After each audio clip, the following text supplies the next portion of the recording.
another glorious day, my tea sippers, and you know what time it is. I hope you have all of your comforts together because it's time to dish tea, and you're dishing tea, darlings, with Big Meach. Can't wait. It's time to dish tea with Big Meach. It's time to dish tea with Big Meach. It's time to dish tea with Big Meach. It's time to dish tea with Big Meach. Darling.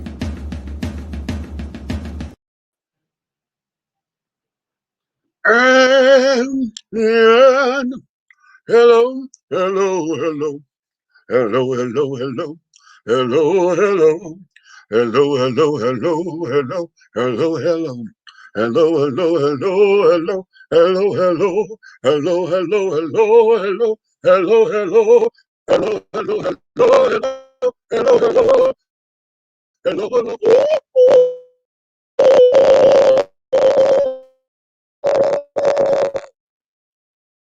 Ran out of breath. Come chewing this damn chicken. What's going on? What's going on? What's going on?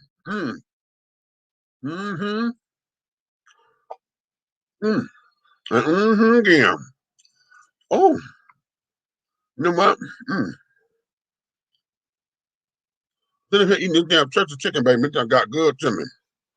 I guess because I need the grease. Okay. Hi, hey, real estate. Woo! Hi, girl. The princess done came in. What's going on, the Princess Leia? What's happening? What's snapping? Okay. Miss Lola done came up in here. Hey, baby, how are you? Okay. Buck is in. Hey, what's going on? What's going on? Okay, listen, people. Oh, y'all know it's night air and my night allergies, honey. These damn things are starting to act a goddamn fool with me. But it's okay. Y'all like my shirt? Okay. Earlier today, I was with Big Red and Aunt Nikki. And what was going on, honey? We had the baby shower for the soon-to-be-born granddaughter, okay? And her name is Alana, or Alani, okay? So this is the shirt, and mine on the back says Unc T. Yes, Unc T. Huh, how about that? Okay. So Red will not be in with us tonight because he and Mrs. Red, they're going to be on the road going down to Florida because his wife is preparing for procedures and carrying on. And so they got to be there and get ready for appointments. I wish I was going, but child, it just was not in the cards. Just wasn't in the cards. I thought I was going to be going and carrying on, but we just couldn't pull it together. And then the way how they have my schedule going right now with the donut factory, this is why we're here today, because yesterday we wasn't here. We won't be here tomorrow because I got sucked into the donut factory and all of that. And so I'm moving forward. This here will take priority over that because there's some things that we're trying to do here for me to build and to grow. And we're in the process of getting some things done that has taken us into the direction that we want to go. So that there was that. I'm waiting for some other folks to come on up in here. Nikki will be in here a little bit later. She's over on Bigo on the other platform. So she's wrapping up there to come over here. Okay. So with that being said, my darlings, this is going to be one of those kind of shows, honey, because some of this is coming from a conversation I was having earlier today at the baby shower. Some of this is going to come from something that I've seen. We're going to revisit a topic, hopefully with a different spin on it, because I'm just so sick and tired of this shit. Every time we turn around, we talk about the demise of Black men in this country. I'm tired of the argument being that the gays could get this and Black men can't. Okay. That's the argument that I'm sick and tired of hearing. I'm so sick and tired of that argument. well, hell, the LGBT community, they get this, and they got this, and they got this, and they got this. Oh, they don't do that for the black man. They don't do that for the black. I'm so sick of that goddamn argument. So we're going to get into that a little bit later um, on in the broadcast. So with that being said, what I am going to do, let me read to y'all, because I like to set the show up to let y'all know what we're trying to cover today. Okay, so that you guys can understand where we're coming from and what us gonna do. Okay, what us gonna do? Okay. Title of today's show: what do we learn versus what do we teach? Okay, I'm gonna say that one more again. What do we learn versus what do we teach? Okay, what do we teach children? Okay.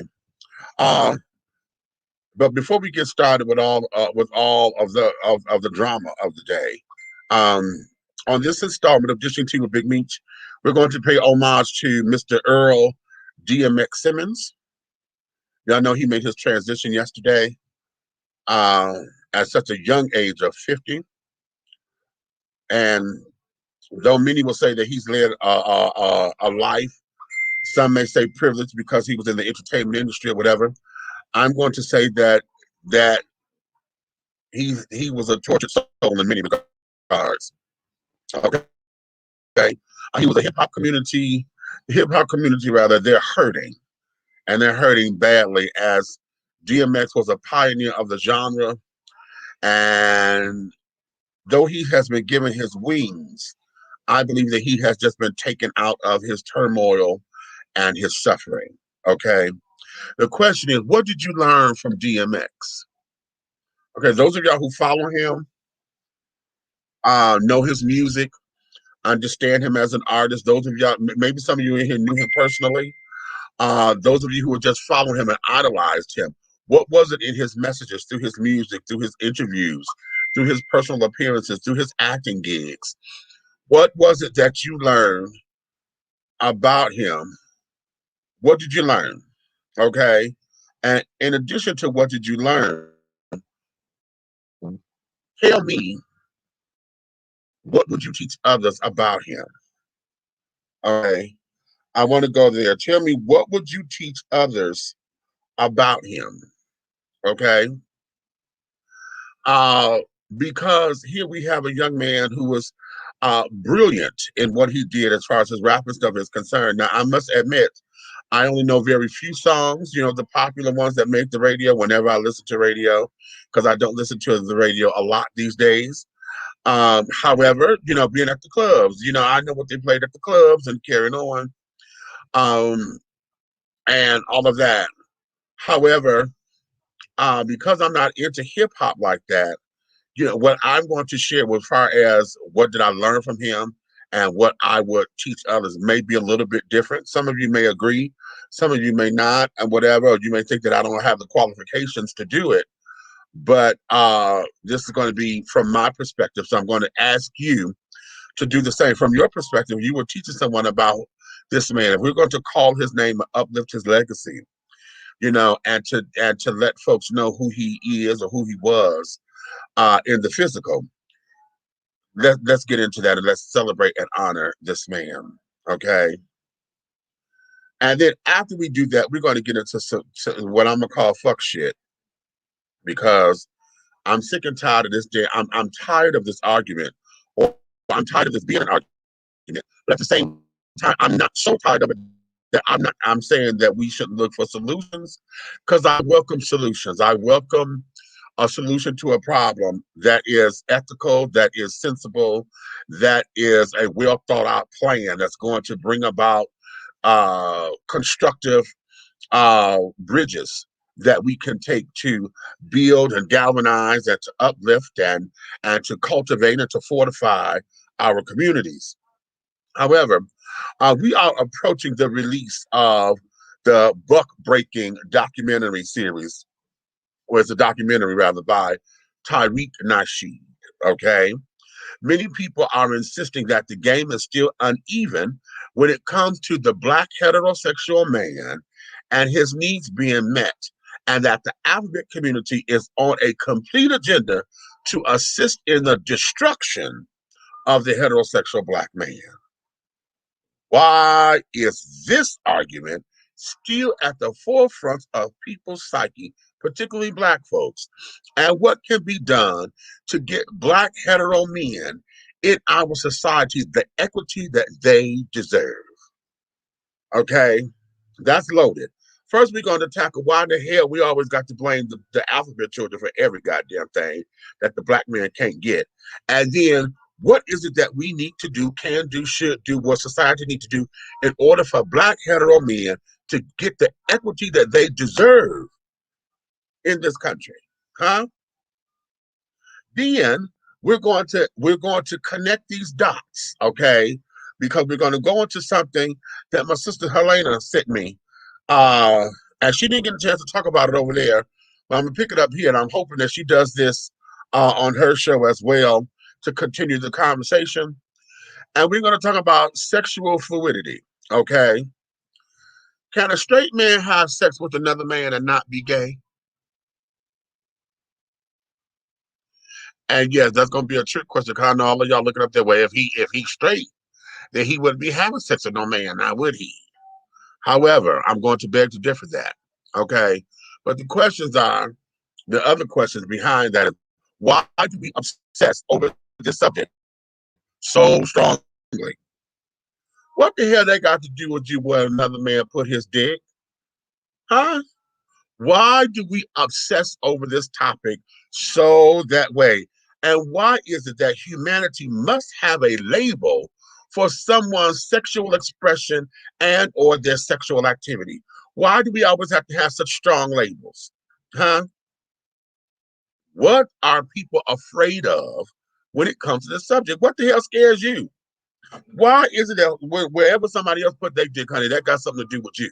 Why does that bother you so much? And I want to remove jealousy. Let's take jealousy off the table. I want to remove that section of the conversation where perhaps this is somebody you want to get with that he ain't fucking you, so you mad because he fucking somebody else. Okay. Let's remove that element off the table because that one there speaks for itself. Okay. But what else? What are people afraid of when it comes to this subject? Why is it that when it comes down to having sex and being fluid or being sexually active in this country, and now it's starting to pick up across the country because we have gone over into other areas and in other countries and infiltrated them with Americanized customs and shit. We give them all kinds of propaganda, and we give them all kinds of salacious news with our podcasts, with our broadcast, with our news, with our media outlets, with our magazines. We give these other countries so much to where now they're picking up the same thing. So what is it about men having penises? And why do people get upset because they put their penis somewhere that you think it shouldn't be? Namely, namely when a man is having sex or using his dick with another man.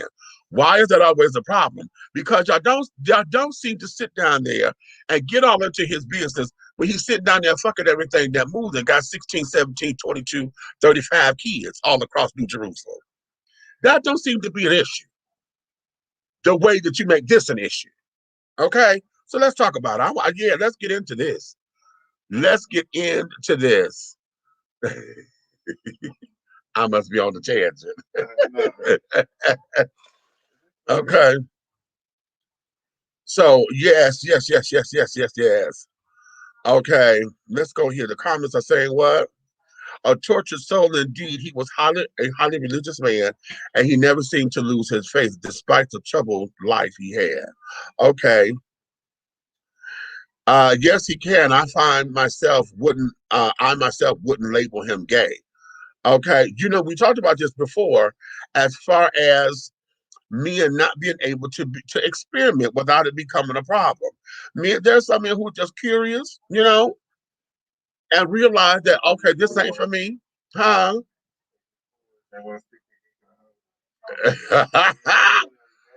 Okay, a lot of folks say they know what they like and they just whores and just want to stick their dick in them.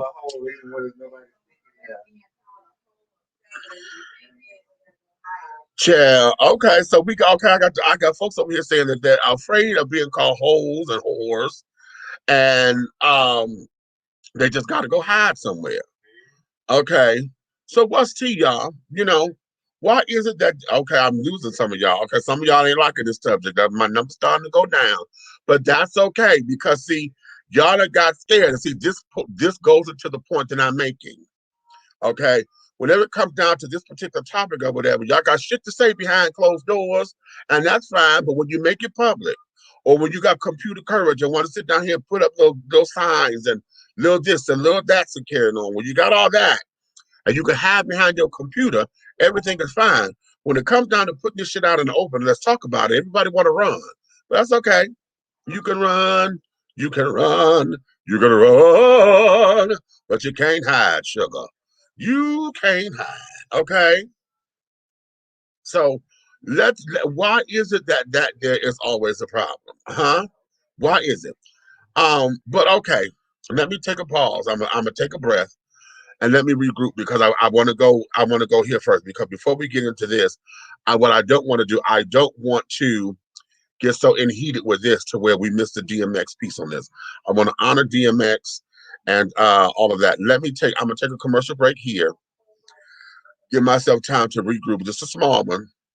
And then when I come back, those of y'all who are with me, I want y'all to put in here, what is it that you learned about DMX? What did you learn about him? And then what would you teach others about him? Okay, what did you learn about him? And what would you teach others about him? Okay, so let's do that. I'm gonna take a small little commercial break. And then when we come back, we're gonna get into it, okay? All right. Have you tried Big Rob popcorn? It's a wonderful anytime snack that everyone will love. Available in 3 flavors. Grown and sexy, which is the perfect mix of cheddar, cheese, and caramel. Sugar Shack, a fruitful flavored mix of watermelon and apple. So delicious and good. How about spicy butter and white cheddar? Everyone loves it. That's why it's called good. All Big Rob snacks are manufactured in a FDA approved facility and flash sealed for freshness, safety, and worldwide delivery. To order, call or text 937-367-8650. That's 937-367-8650. Or contact Big Rob via Instagram at Hey Big Rob. As the holidays approach, take advantage of the holiday special. Purchase more than 2 bags and receive a free CD. Call or text 937-367-8650 to place your order now. Big Rob popcorn, the perfect snack that you will love. It's so delicious. We're not asking for your permission. We're not seeking your approval. We're claiming what's ours in the name of our ancestors. We are their answered prayers. This is more than a movement. This is a revolution. Black innocence. What are yours today?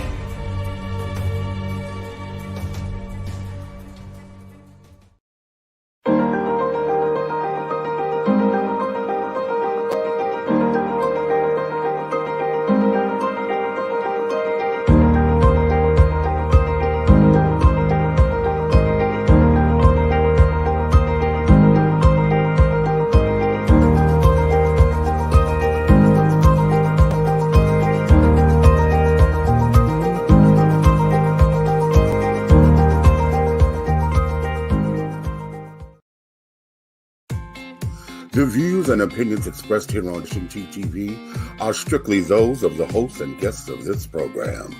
They do not reflect the views and opinions or governing actions of any of the sponsors or affiliates of Shinchi Entertainment, Artist First Entertainment, Big Guy ENT, Atlanta Hot Radio, Black GDP TV, or Diversity TV. Your viewing and listening discretion is advised. All right, and we are back. If you're just tuning in, honey, you are dishing tea, darlings, with Big Meach, okay? I got your boy Derek down here in the wings. I'm going to bring Derek up in just a few moments, and we're going to get into this thing. But before that, I want to pay homage to DMX. Mr. Earl Simmons. Okay. Uh, the question I asked you is, what did you learn from him? And then, what would you do to teach others about him? What would you teach about him? I'll tell you what I learned. I learned that though he was a rap genius, though he was a hip hop mogul, though he was a fabulous actor, because, well, I'm gonna say fabulous because he was able to play his parts well.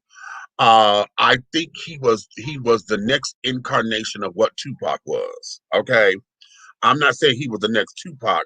What I'm saying is that when Tupac left, it was like he passed the baton over, okay, to DMX, and DMX has um uh was able to sit down there and be that lyrical poet or that lyrical genius, or had his finger on the pulse of Black culture specifically. But yet, while he had his finger there, he was still tortured.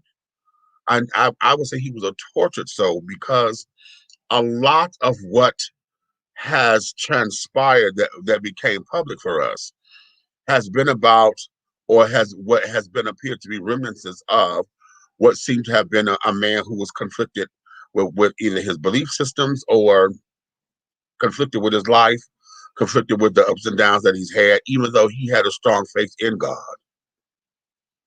I was trying to catch the interview with him on Wendy Williams. That was his last interview that he did on Wendy Williams, but it was starting to get on my nerves, and I couldn't get through it.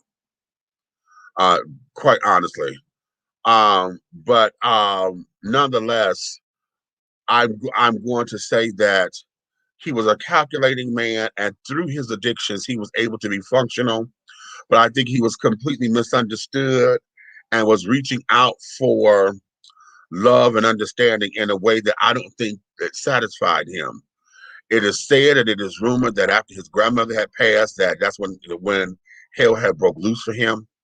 Kind of like how we say about Kanye West, after Kanye's mother died, it was when it just seemed as though Kanye just lost and fell apart, and hasn't been able to recover. And it seems like this is the same thing for DMX.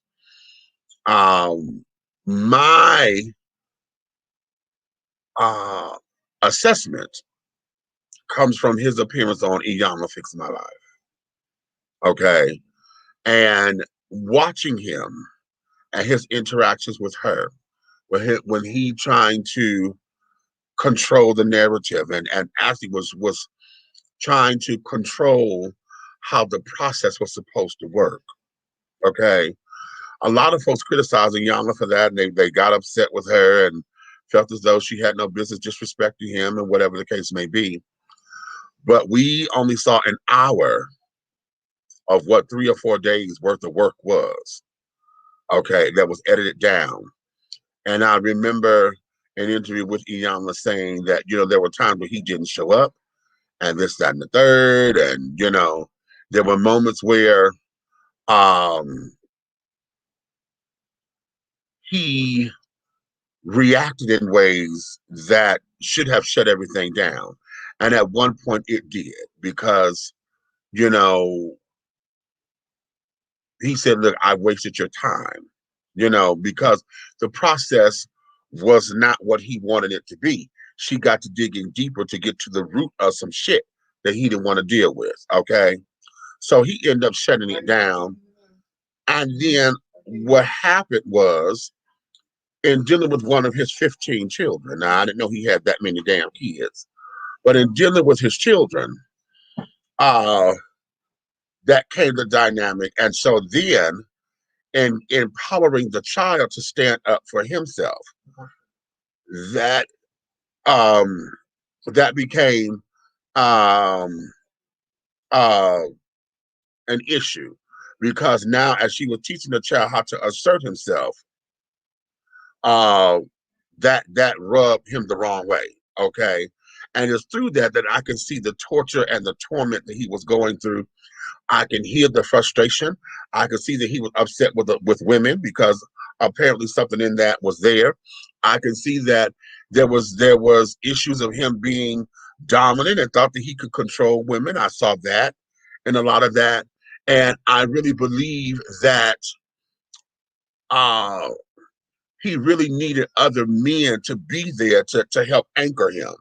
And instead of those who are yes men or those who sit down there and was just for the ride because he was DMX, I really believe that he was of disservice. Okay, I really believe that he was many people in his life were a disservice to him. Okay, now what would I teach about him? I would teach that this was a man who was on a path, and that in all of what he knew God to be, he did not throw caution to God, but he also was hoping that he had some help along the way. And I don't think that he had the help that he deserved, desired, wanted. Okay. Um, that's what I would teach about him. His music is his music. I think a lot of us, if you listen to his music, you will find inklings and you will find remnants of his pain. You will hear, you know, and you can see him telling his story and was actually asking for help. Okay. And that was in the music. It was all in the music. So if you really want to get to know him, understand the music, listen to the lyrics, listen to the lyrics of the music. And y'all know sometimes now he's one of the rappers that actually, if you sit down and listen, or if I were to get um an acapella, and I can listen to the words and carry it on and listen to his rhyme scheme and how he put all that together, it would be a different thing because I know this shit, this mumble shit that these kids do, you can't understand nothing. But get into that, okay? So that there would be my thing of how I would teach who he is to other people. And uh the spiritual person in me and the spiritual counselor that I am and the life coach that I aspire to be in me, all that releases his energy back to the grand queen of all, the infinite. I release him back to the infinite, and I release him from the torture. I release him from whatever my contribution was to that torture. I release him into peace. I release him into um, a world of synergy, okay, to where he doesn't have those kind of worries and stuff anymore. And it is my praise report, it is my everything to say that uh, I'm going to believe that he's in a better place, and that whatever the next expression of life is for him, that this here is over, and he won't have to experience this kind of torture, this kind of pain anymore. Okay, so that there's how I would teach that. Derek, I'm gonna let you come on up in here. Come on up in here and say something to the people. Hey, what's going on, Baltimore in the room? Oh, yes, honey. Meach, you know this conversation is taking me places. I'm a solo you girl, take it. On with Meach on the realms of what Meach was talking about. One thing I learned from his life, which was amazing, was I learned that he was first and foremost a human being. Sometimes we get so caught up in the person being a celebrity and forgetting, that regardless of him being a celebrity, having all this moment, he's yet a human being, and I'm grateful for him for that. Because I think sometimes we get so deep into people's stardom, as you say, that we forget that Mm-hmm. they're human. That they're They, human, right, right. they are apt to have addictions, no matter how much money they make. We get so caught up in them as a star, we fucking forget that they are human beings first and foremost. Right. Addictions aren't prejudice. Ah, Addictions say don't. that. Say that. Addictions are only connected to people who make money. You got people who can't afford crack, but they're addicted to crack. Ah. And he actually, I actually learned from him, um, how to be your true, authentic self in the midst of whatever you're going through, I like that. which is not a hard thing to do. And to be and to have any sort of addiction and still be able to be functional, girl, Right, come on, honey. right, I'm talking about functional to the point that you don't even know this man having addiction unless you heard from the social media or the news. I mean, let's think about it. How many mm-hmm, times have you actually seen him? Well, I can't meet myself. How many times have you actually seen him when you was like, well, goddamn, he right, high as shit. right, right, right, You know, so I learned, and from him, I learned to have a respect for hip hop. Because, honey, I'm old school. Hip hop got to the point where it was like, I was like, girl, if they come out with another hip hop album or another hip hop group.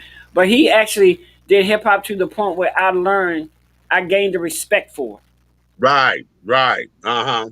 Cause I wasn't a hip hop child at all. I was like, oh child, I'm tired of hearing who you gonna slay and who gonna suck your dick. I was like, child, I'm over it. Right. But That you know, part. he got into hip hop, and his hip hop was like real life stories. You know what I'm Right. saying? Right. You know, shit that make you Right. sit down and say, well, damn, I do want to listen to this. You know what I'm saying? Because a lot of hip hop, Right. you're like, what the? You maybe catch one or two words, but with his, it was like, look, I'm here, I'm in this business, I'm not like everybody else, I'm just me. Right. Right. And that there, yeah. So as we celebrate him and release him back to the greater infinite, release him back to God, release him back to the omniversal plane, and release him into the next expression of whatever his life is going to be. You know, I hope that for years to come, that when we call his name, that we call his name or say his name in ways that will honor him, but yet also be truthful. You know, we don't have to slay no dirt. We ain't got to sling mud and can That part. you know, we ain't got to sling all that. Okay, but at the same time, be honest. If he was a motherfucker, he was a motherfucker. Okay. Everybody have their moments, but there's no need to sling dirt. There's no Okay. need to release that. If you're gonna send up his name with positive vibes. Right. We know everybody got some negative shit in their life, honey. We know that. But Right. don't release that into the energy. Right. And that's that. I totally agree. Let me go to the comments here. And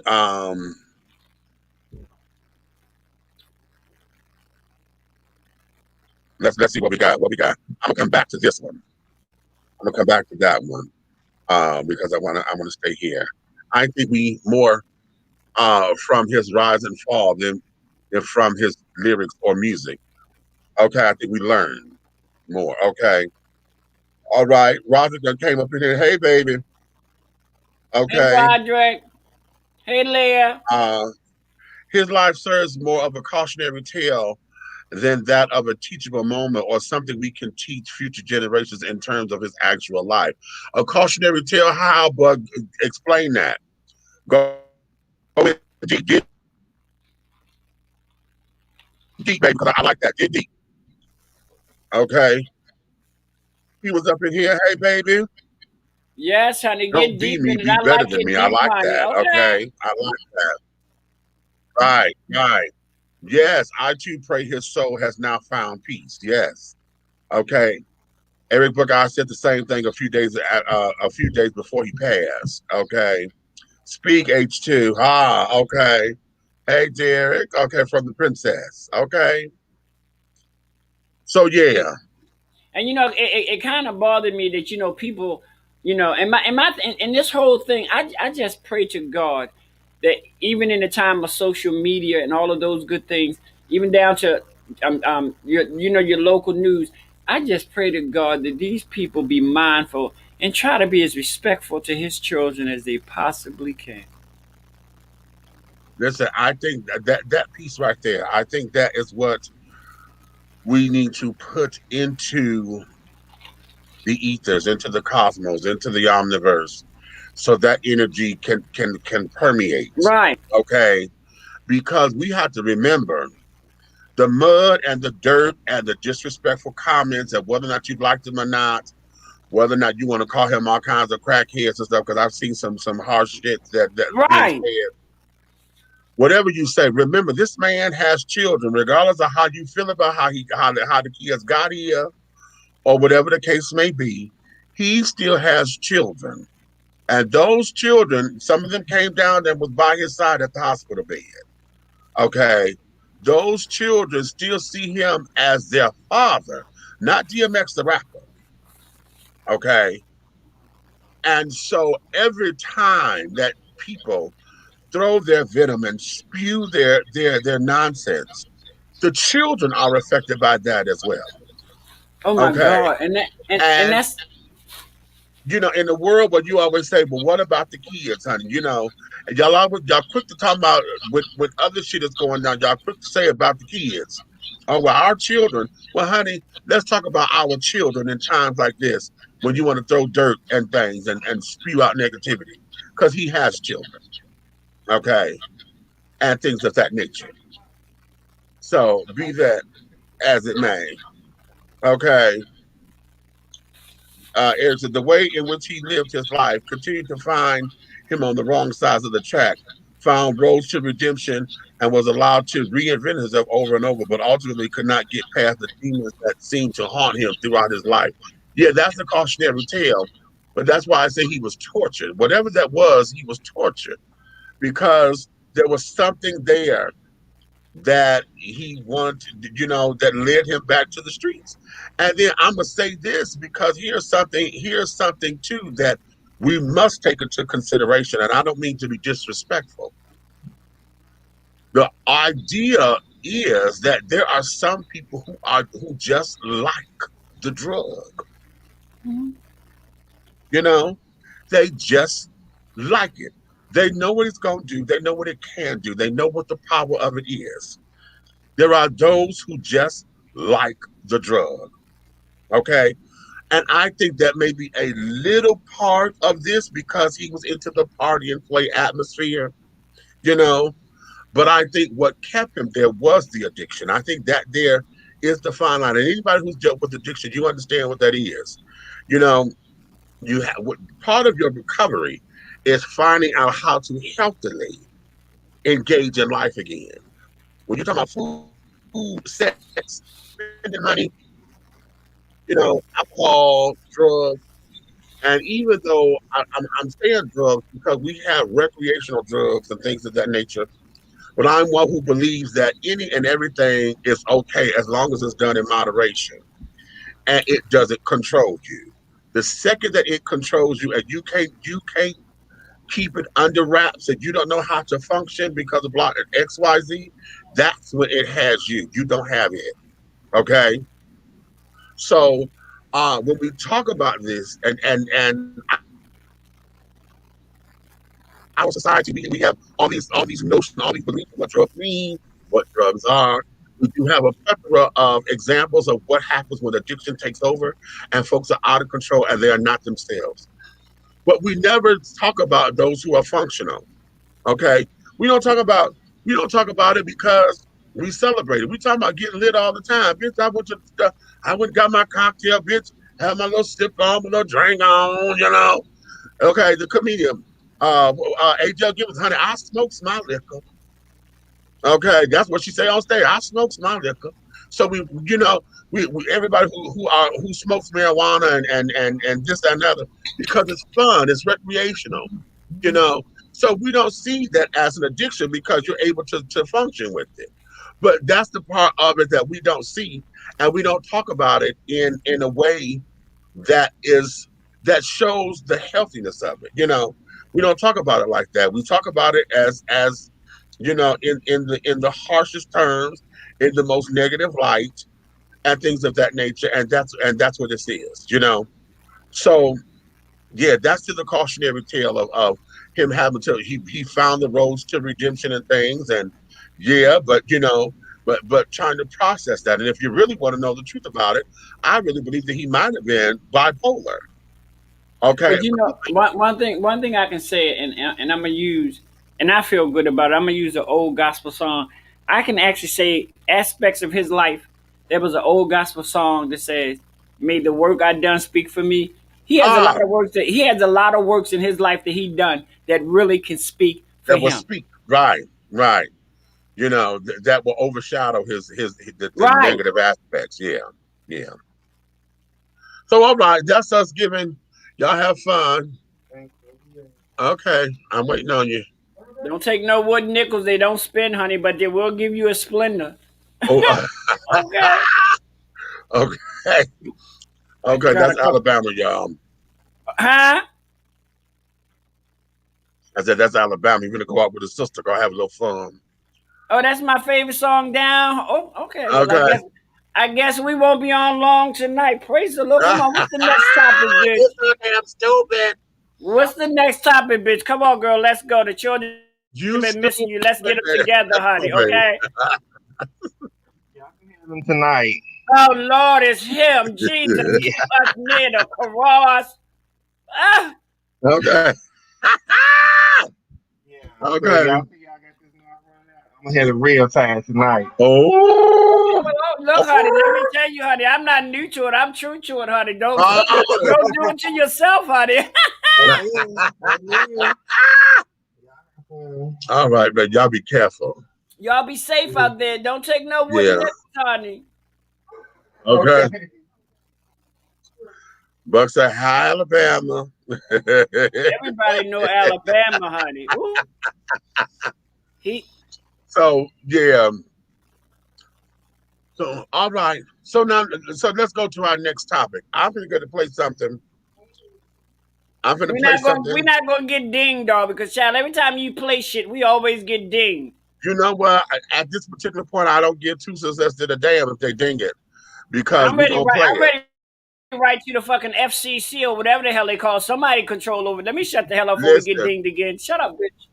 This shit here, when I'm finna ready to play, is hell. We gonna play it, okay?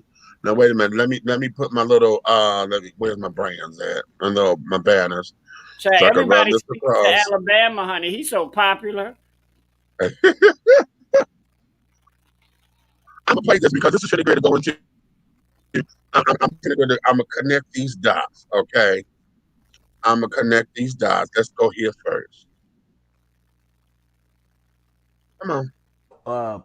You know, people in the black community is saying like the LGBTQ are getting a lot of shit done for them than the black community. They have like advanced way more than the black community. Oh, that's fucking true. So that's true. Oh, that's fucking true. I've gotten way more help as a bisexual man than I ever have as a black man. Wow. And I grew up in foster care. I've gotten way more help, even in the foster care system. I would not get any help until I went. In these different centers they would have me in, substandard living. They'd be treating me like shit. The therapist wouldn't give a fuck. You know when they started to give a fuck? When I was 11 and I went, I like boys too.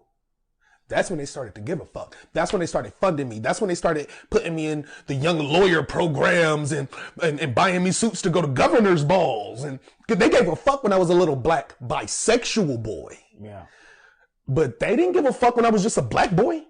Not at all. And to be honest, they still didn't give a fuck because I was still black. So once they found a alternative to the black bisexual boy, they chose that. But yeah, hell yeah. When I go to a new city, because I travel a lot, like I told you, I would literally throw a dart at the map and go. When I go to and go to the nearest major city, go to that major city, I found an LGBT center because there's going to be one. There ain't no center for a black person to go to. You drop into a new city, you need to know what's the what of this city. Where do you as a black person drop into that's what they focus on, helping black people be all right. There's somewhere in every major city you got that for gays. It's an LGBT center in every major city. All right. Ooh. Okay. Now the reason why this is under my skin, honey. It is completely up under my skin because of how they want to frame this. Okay, this comes from TARIQ NASHEED's Twitter page. I don't know where he found this, but he put this up on his Twitter page. And y'all know I had played the commercial the trailer for his uh butt breaking Oh, documentary. Okay, I'm gonna reload it. Let me see if I still got it because I had erased it off of the thing. But if I still got it, I'm gonna reload it so that y'all can see what the hell this is because it's going to be released at the end of the month on the 30th, right? And I'm going to watch it. I am, but I already know it's gonna piss me off. Okay, I already know because the trailer pissed me off. Okay, the trailer pissed me off. But the reason why this is up under my skin is because under the guise of this damn movie, I am so fucking tired of everything that a black heterosexual man is facing in this particular society, that everything that he feels as though he cannot be or become or whatever, y'all want to sit down here and put the blame on the alphabet children, okay? Or try to compare. Well, the black hetero man, we can't do this and we can't do that, but y'all let the gays do it, as if to say that it was a motherfucking choice. Because the whole idea is black gays are still up under the same fucking scrutiny. As you heard him say, as a black bisexual, yes, he was able to get the compensation or the help that he needed or whatever. But then what did he say at the end? When they found something else, they let his ass go because he was no longer the face to move their agenda, to move their mission statement. Okay, to move the mission statement. And yes, I used the word agenda, and I used it because I'm going to say this. At one point in time, I used to always argue the fact that there was a gay agenda. Okay, I used to argue that down. I was like, okay, no, ain't no damn gay agenda because it never came across my desk. I don't know what the fuck y'all talking about. Okay, but here's what it is: the agenda that everybody talks about comes from our Caucasian counterparts. hmm. Okay, our Caucasian counterparts have mapped out this whole thing of fighting for equality. Okay, now the fight is real. The thing of it is that I believe that oftentimes that we can because now nitpick at every little goddamn thing.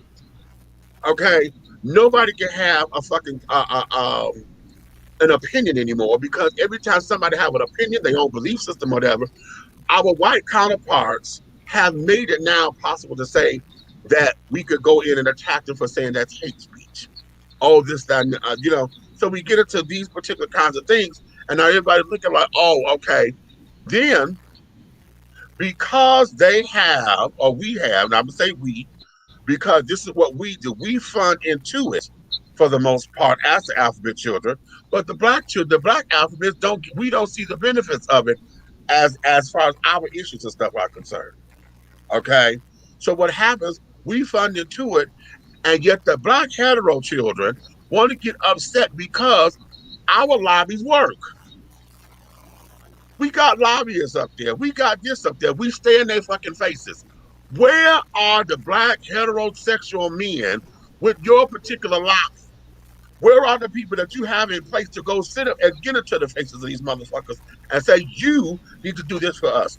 We need this and we need this and we need this and we need this on a political scale without it being all this goddamn bullshit of, oh, well, fuck these damn fags or why the LGBT or y'all trying to, the image of the black man is always this.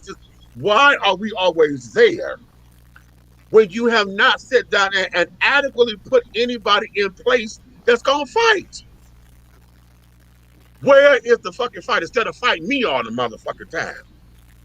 Why are you fighting me when, hell, I'm sitting up there saying, look, I got your motherfucking back because shit, I got to fight these motherfuckers too. But you don't want to hear my fight because you think because I suck a dick that I'm on their side. I'm telling you, take the dick out your motherfucking mouth, nigga, because I ain't got shit to do with nothing right now. I'm not sitting up here trying to make it happy for everybody. I'm sitting up here trying to get my dick checked out on because hell, this motherfucker may have burned me or something, and I can't get no goddamn health insurance. But you keep telling me because the dick was in my mouth or whatever, then I'm wrong. because the black man here, or well, the image of the black man, and Hollywood done did this. I'm sick of this fucking argument. So why, straight folks, and I don't run. See the numbers getting low again. See, here we go. Y'all don't like this kind of talk. But fuck it. Fuck all of you who want to run and don't want to talk about it because I'm calling you goddamn out. Why is it that every time we want to have these damn discussions, I'm the motherfucking enemy when I'm not? Or if I decide to stand up and say, listen, this ain't what you think it is. Okay? It's a broader picture, and you don't want to accept what's all included in it.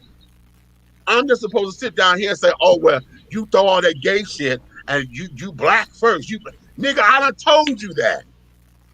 But see, I one told thing, you that. one thing I think they need to realize is, first of all, we as the alphabet children, we haven't always had noticeable lobbyists, meaning us having credible lobbyists have just been recently, because for a long time they paid no damn attention to us having lobbyists at all. But my heterosexual counterpart, you have always had the opportunity to have a lobbyist with less resistance than our lobbyists. Say that with less resistance, right? Say You that. know what I'm saying? So we haven't Say had that. lobbyists since the first gay person hit the United States. We just recently have lobbyists that are being recognized. And then you also got to realize that sometimes our lobbyists are lobbying for the general ABC children, but you got to realize we have to have lobbyists for the gay children that's going to represent the African American, because some of our needs and wants aren't the same as our Caucasian counterparts. Okay. Okay. Wait a minute. But you, my heterosexual counterpart, y'all got to step up to the plate and stop using us as an excuse for not doing what the fuck you supposed to do. Period. And that's it right there. Right Period. there. Right there. Let me go here. I think oftentimes people who are not of the alphabet children are afraid to have these discussions because they feel their view of it all will seem as ignorant, or them being a gay basher and outdated as a homophobe for their views. Well, you know what, Bud? I'm gonna give you that to a point. And no, wait a minute. Let me rephrase that. I'm gonna give you that because I can't help how folks feel. Okay, you can't help how you feel, but you can help how you react to those feelings. Okay, we can never have the discussion if we don't know what the hell you feel. If I don't know what it is that you're fighting for, whatever, we can never have these discussions. Okay, so what if it's outdated? This is why, hell, you see, we just did shows about these new terms and shit all the goddamn time. You see, that's fucking us up. Okay, all these new terms and shit are fucking us up because we still trying to get into what the hell is going on with the terms. Okay, now hell, I might be old and antiquated to some, okay, or whatever the case may be, but this here needs to go on the record and make this. We have to go on record to show that we are a united front. I said this earlier to somebody. I know I said this last night at the donut factory. You don't have anybody to lobby for you, or even if you do, you're not making enough noise. But here's what my question is. Wasn't that what was supposed to be some of the atonement that came from the fucking Million Man March? Wasn't that supposed to be what some of that was about, to make sure that we created this space? Because it's what, 27, 20, whatever it is, 20 plus, 25 plus years since the Million Man March. What have you done, old black heterosexual man, to push yourself forward that will say that you have succeeded since that motherfucking march, outside of bitch moan and complain that we as LGBT have gotten in your motherfucking way? And then you don't acknowledge the fact that the black LGBT children are sitting up there saying we on your side, but you sit up there, you dagging us in the motherfucking back. Even at the Million Man March, most of you had issues with black LBG men being at the Million Man March. Y'all didn't even want us there. Right. Okay. So I'm sitting up here, I'm like, what in the world is this? Okay. I thought that's what all this atonement and shit was supposed to have been for. I thought that that's what we were coming together for. I thought that there was going to be some kind of way where we could be able to march on and say, listen, these are our struggles as Black men, okay? Especially now that we're dealing with police brutality and this, that, and the other, okay? We're dealing with all of that. And every time we deal with police brutality, nobody wants to sit down and have the conversation of the internalized stuff when we say, okay, yes, we know the police are fucking with y'all, but here's the thing. I can't walk down my street at night because y'all start fucking with us because the police fucking with y'all. Mm-hmm. Okay? You take your anger out on me, okay, because I'm different. And because I voiced my opinion about it, now I'm pussy walking or I'm not, I'm taking the subject off or something. We always get blamed for that.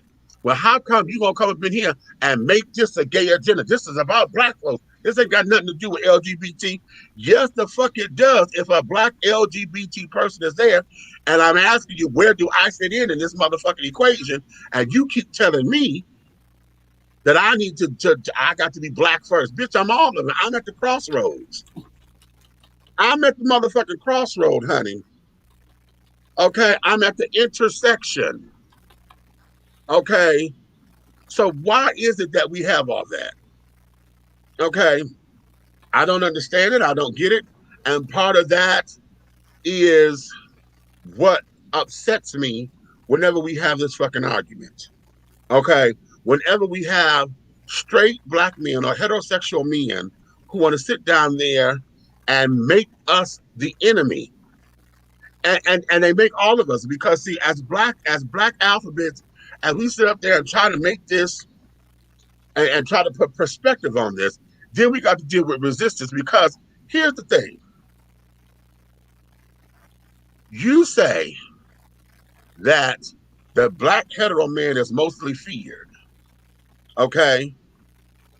The Black hetero masculine man is the feared commodity. Well, we have Black masculine men that are alphabet children. They're not the most obvious. They don't, they're open, but they're private. They're masculine men. They're not ostentatious. They're not up in pumps. They're not wearing purses. They don't wear makeup. Okay.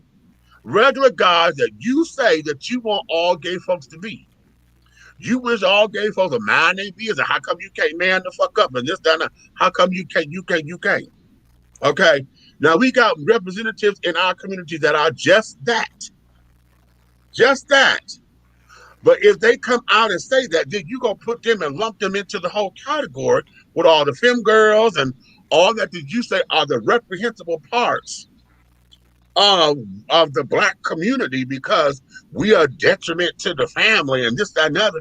But you never say anything about them. You never say anything about those of us who are Black, alphabet, and our parents, that we have biological children. You never give us our credit for that. Okay, but yeah, we're the destruction of the fucking family. But see, my thing is, why do you strip away our Blackness because we're alphabet children? Oh, now that's good right there. And why? So if I wasn't an alphabet children, you wouldn't strip away my Blackness? Trust me when I tell you, my Blackness was a part of me before I even became one of the alphabet children. And it's always going to be a part of me. And I think one of the biggest problem is that we need to have that conversation. But you have to realize, from the alphabet children, you're going to have some of my feminine brothers in the meeting. You're going to have some of my masculine brothers in the meeting. But you have to have that meeting with us. And you have to realize that, you know what? As a Black man, we do have some of the same problems and issues. Yes. Exactly. And then let's go here, because one of the things about that particular clip that got up under my skin, as when old boy said, I can go to any major city across this country and there's an LGBT center there. There's no black centers nowhere. There's no black center to tell you how to get together. And my question was, whose fault is that? Good Whose question. fault is that? Okay, because LGBT centers were formed because of the need for it. Okay, the need came because we needed to congregate and carry on. We needed to disseminate information. Okay, especially when the HIV crisis hit. Right, right. Because there wasn't many because places we could go. there wasn't no place we could go. We got kicked out. We got ran out here. Y'all wanted to pick us up and put us on islands and ship us off everywhere. I remember conversations like that. I had a reverend tell me that. Okay, fuck, y'all don't need no damn rights. I said, excuse you? Yes, he said, y'all don't need no fucking rights. What is this? Now, I said, wait a minute, how in the hell you gonna tell me I don't need no rights, nigga, and I'm sitting up here frying your motherfucking chicken? The fuck is you talking about? I don't need no motherfucking rights, bitch. Okay, I don't need no rights to make sure you trust me enough to fry your chicken, make sure that you get a nutritious meal, but you ain't gonna give me rights to health care? To make sure I'm healthy enough to make sure I don't kill your bitch ass, but I ain't got no rights? Right, okay, that part. So all this time, you're talking about major cities having LGBT centers and there's no black centers. Whose fault is that? And see, the thing that got me was he began to make. He said one part about the biasness, and I was saying to myself, "Are you using this biasness because you noticed that it made you a little more popular?" And that's what it was. Hello. Or are you using this biasness because that's who you are? Because you're confusing the fuck out of me. How about that? Now I want you to put a pin right there because I'm gonna loop this. I'm telling you, we could loop all this into the next segment, but I'm gonna go there because it sounded like he said he did that at 11 years old. Now I don't know if he's actually bisexual or he said he was because that was puberty. 11, you started puberty, so everything is all a mix up during puberty. You don't know what the fuck is what. Okay. Coming out of puberty, and he realized and got into his own, mindset and realized what was what. Now I'm wondering. My question is: did you use that because you knew you could? Was that your hustle? Was that your hustle? Because you remember he said. Because he said now it's a new thing now. Right, right. And see, you know how trade works. The whole gay for pay or buy, whatever. Okay, a whole bisexual, you buy me something and I'm sexual. Okay, so that whole thing and that street that whole street code of that. Right, right. I do this because that's the hustle. That's to get me over. And then look at it from this, and this is crazy as hell, but folks do it because this is their means out. We call them bug chasers. Okay. Mm-hmm. And for those of y'all who don't know what that is, a bug chaser is someone who purposely sleeps or have sex with someone who is HIV positive with the hopes of catching it so they can become HIV positive and take advantage of all of the systems. They get housing, they get clothes, they get food, they get medical assistance, they get all of their needs taken care of.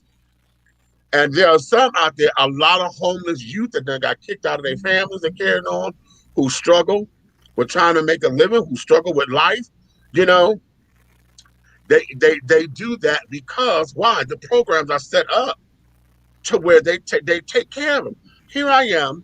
I'm someone who's telling you I'm not working. I need a job. I need a house. I need assistance. Okay. This world is not set up for a single man. A single man who is down on his luck. This world is not set up for single men. There are no programs anywhere that address a single man exclusively. Okay? All the homeless programs that carry on, they give you shelter, temporary shelter. They don't sit down there and house you for 2 or 3 months at a time. They don't sit down there and put you up in a job assistance program like that. Only time they do that is if you have a drug problem and you are in rehab. They don't do that for single men. No, the government is not Okay, set up for single men at all. Now, no. I remember years ago when I was working at an off-campus site at Anne Arundel Community College in Maryland. They had this. It was awesome, but these programs are so short-lived. They had this program that was called the Young Fathers Program. It was a program to help young fathers once a month. They paid money on their child support. They sent them to school and everything. But trust me, that program was so damn short lived that it couldn't even touch as many people as it really could. Okay.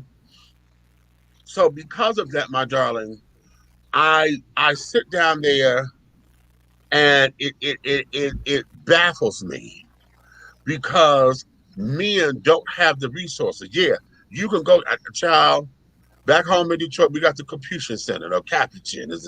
Okay. Now, you a woman with kids, child, you go down there every 3 months and get new clothes. You get whatever you need, okay, to take care of your children. A man who is single, okay, with no kids or whatever, if he need clothes, he come once every 6 months. Mm-hmm. Okay, once every that's twice a year. And you're limited on what you can get. Right. You can't go up in there and get food that you can take home. The Right. boxes of food. You can go to the soup kitchen, they'll feed you 3 times a day, but they're not gonna let you take nothing home. Okay. When I realized that, I'm like, what is this? Hell, I had to go down there to the damn thing for my mother because my mother was sick. I was 14. I'll never forget this. I had to go pick out the clothes because we had the voucher thing or whatever. Right. I had to go Right. pick out the clothes, and they told you get this. So I'm down there like I was at the thrift store. You got to go through, pick through, make sure you got the right size. I think this is what so I'm sitting up here.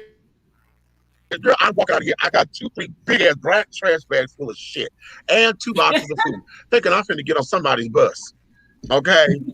Because I'm like, I couldn't do it. I was like, oh my God, but my mother couldn't. So I was trying to, and it was by the grace of God, I will never forget. I don't know her name, but I remember this woman. She saw me. She was leaving the same spot, and she asked me if she could help me. I said, well, I yes, please, because I don't know how to do this. I can't get home. And she took me home, and before that, because she had got some stuff for her sister, and she took me to her sister's house. They fed me and carried on, and then she went and dropped me off at home. But I held so much stuff because my mother was a single woman with 4 children. Men don't have that option, and so now when we're talking about a country, when we're looking at the men of this country, we're talking about men ought to be working. When men ought to have a hustle. As long as you got that thing dangling between your legs, you should always get up and want to get a hustle going on. But yet, the hustle's out here. Okay, you want to pay me pennies on the dime, okay, because you think or see that I'm desperate or know that I'm in a jam. Okay, won't pay me what I'm worth or whatever. Then I got the script and scrape to kiss your ass to do this. Okay, and then degrade myself or belittle myself in some regards to make this happen. Then on top of it, um, trying to get a home, trying to get this. If I'm behind in my child support, if I do start working, then you say I owe you the money. You want to start garnishing the shit, and I still can't take care of me. Okay, so where do I fit in this equation? So if I That's go, why. That's why they need lobbyists to yes, fight for programs like this. To fight for programs and say, well, why don't I get a fair chance? Why do I have to be a black man that coming out of jail before I could get any kind of assistance from Department of Social Services? right, Why can't I right. go there and say, well, I'm on hard times right now. Can I get some stamps and a check? No, you can't because you're capable of working. I didn't say I couldn't work. The problem is I can't find a damn job, and I'm asking for some help until I can until I can do Right, that. But right. just You like get I'm one saying, or the but other. y'all also got to take advantage of programs. Listen to me, people. Programs that are still available. Yes, if you can take your ass to Job Corps. Right, right. There's not a lot of programs out there for you, but there are some programs. Even if you have to get you to the point, if you go to your local community college and make sure you do one thing, be blessed to go to your local community college through financial aid. Period. Don't take out no Ah, bunch of loans that's and all right. that because it's gonna come back to bite you in your ass. That's right. You That's you right. can't you can't compete. You can't complete community college just off of financial aid. Do your That's right. homework, honey. That's right. The counselor is going to tell you, come and get this loan and come and get this loan, and you thinking loan or getting bitch loan mean to pay back. To pay back, right, right. And for those of you of a certain age, find out where you can go, because some local colleges, the community colleges, will let you come for free. Yeah. I think over is it 55 or is it 62? One of them you could go to school for free, get you a degree, and carry it on, change your skill set or whatever. They have a lot of these little programs where they offer I'm gonna call them trade like things, but right. quick little shit. Go learn how to sew at the community center. Learn, you can learn a little skill or whatever that could get your hustle together. Or go learn like American Trade Company, where they teach you how to drive a tractor trailer and all that. But let me tell you what that, honey, those comes with loans, so just be prepared, because when you go through school, honey. But the things are out there. There's some free ones, and there's some that aren't free. But at this particular point in time, it's all those degrees are good. But at this particular point in time in the economy, I think it's more beneficial to have a damn trade. Exactly. You have to be able to know how to do something, because that there is where it is. Okay, if look, everything now is technology. If you know how to not just program the computer, build the motherfucker. Do you know how I got to send this bitch back because the goddamn USB ports don't work? Do you know how much money that is? But listen to this. Do you know how many state, and let's check this out, some knowledge, because Derek always gonna bring some knowledge. Do you know how many state employees around this world that have been for the state for years and years and years, and once technology checked in, they had to fucking retire? Right. Because they were still doing everything on the hard copy, writing everything down, and they had the floppy disk there. So when all this stuff came about and they couldn't learn it quick enough, they started being brought out. But but that's how it is. So that's why, learn a goddamn trade. I'm trying to tell you, that would be to your best advantage. Right. Now, to equate all this back to black men and the black heterosexual man, okay? And I'm stressing that because a lot of the people are in this whole thing of, because a gay man, a black gay man, or a black effeminate man is not considered to be a threat, okay? Because they see the femininity as weakness. See, my whole thing is this, as far as black heterosexual men and this narrative that they're trying to create, or let me put it this way, the narrative that I'm pulling out of it. Because from what I'm pulling out of it is saying that because you're strong, you're aggressive, you speak your mind, you don't take no shit. That there is a watered down version of what they see to be the angry black man. Mm-hmm. Okay. If you're not confident in carrying on, what you're trying to tell me is a watered down version of the angry black man that everybody else is seeing. Okay. Now, I'm trying to understand why that narrative has to be so strong, and why you feel as though that the effeminate gay guy is the one that they will accept it, and because you don't see us as a threat. My work ethic is just, if not more keen than yours. It is. Okay. I said that I know how to communicate. I could bounce into anybody's meeting, and learn how and learn how to make my points and things of that nature. Why is it that I am seen as a threat to you, oh black man, when you sit up there, your communication skills? Number one, okay, what are your communication skills like to where you see me as a motherfucking threat? But see, you know what? Let me tell you something. The angry black man, and I'm gonna use this, the angry black heterosexual man. I'm gonna use this because I'm gonna go back to my heterosexual days. You know what I'm saying? It's so multi-level. Look, you're angry at me because I'm gay. Right. You're angry at your baby's mama, but you was the one who laid with her. So why are you angry with her? You're angry at your mistress. You're angry at the white man because you think he got you down, but you just so damn angry. I'm like, what? But I'm angry. Sometimes I become an angry gay man too, but my anger is not at that level. Listen, let's start here. I can understand you being mad because the shit is hard. Let's start right there, okay? This shit is hard. There, you know, and there, unlike football and baseball, where you got a playbook or whatever, okay? If you're doing basketball, the coach will sit down there and tell you you can walk around here and do this. This ain't no play. Okay, we don't have a play-by-play shit. We don't have the luxury of having instant replay that we could go look back at it. Right. Okay, and see the fuck up. Okay, we don't have that luxury. What we have is right now in the moment. Okay, and understanding that this is hard, that being an adult is hard, trying to make it is hard. You got to, there's 24 hours in a day. And you got to make sure you get through all 24 of them. And when you do, then you say, shit, I got to do this all over again tomorrow. Okay, it's hard. Then you got the great balancing act. You got job, working on your career, for those of y'all who are not in your career already.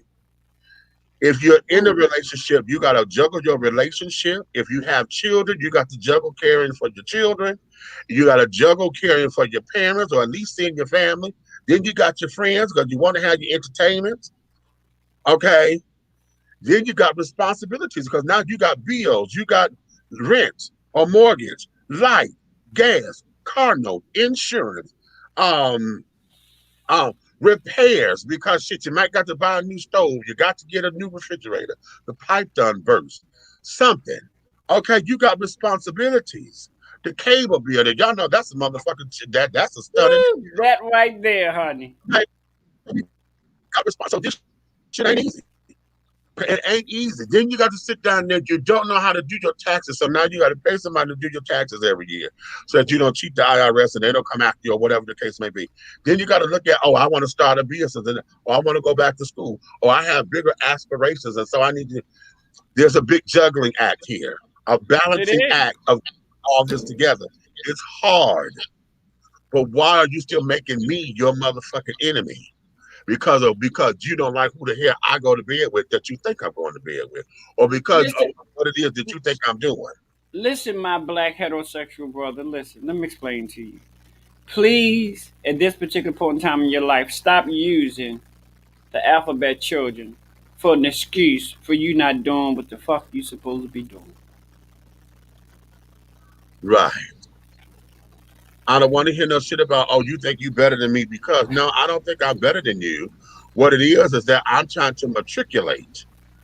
I'm taking myself to a place where I want to get all I can get out of this particular life throughout regardless of my setbacks, regardless of what it is that's been a stumbling block, even if that stumbling block is me, because I know I'm a hell of a procrastinator. Right. Okay.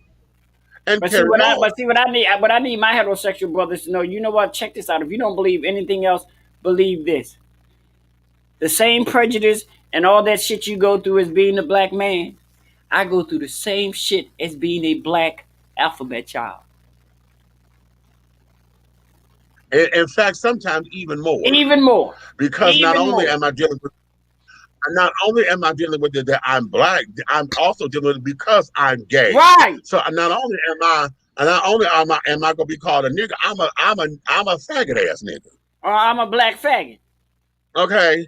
So yeah, I mean, no, you walking up the wrong tree. How about you want to tell me how much of a man I ain't?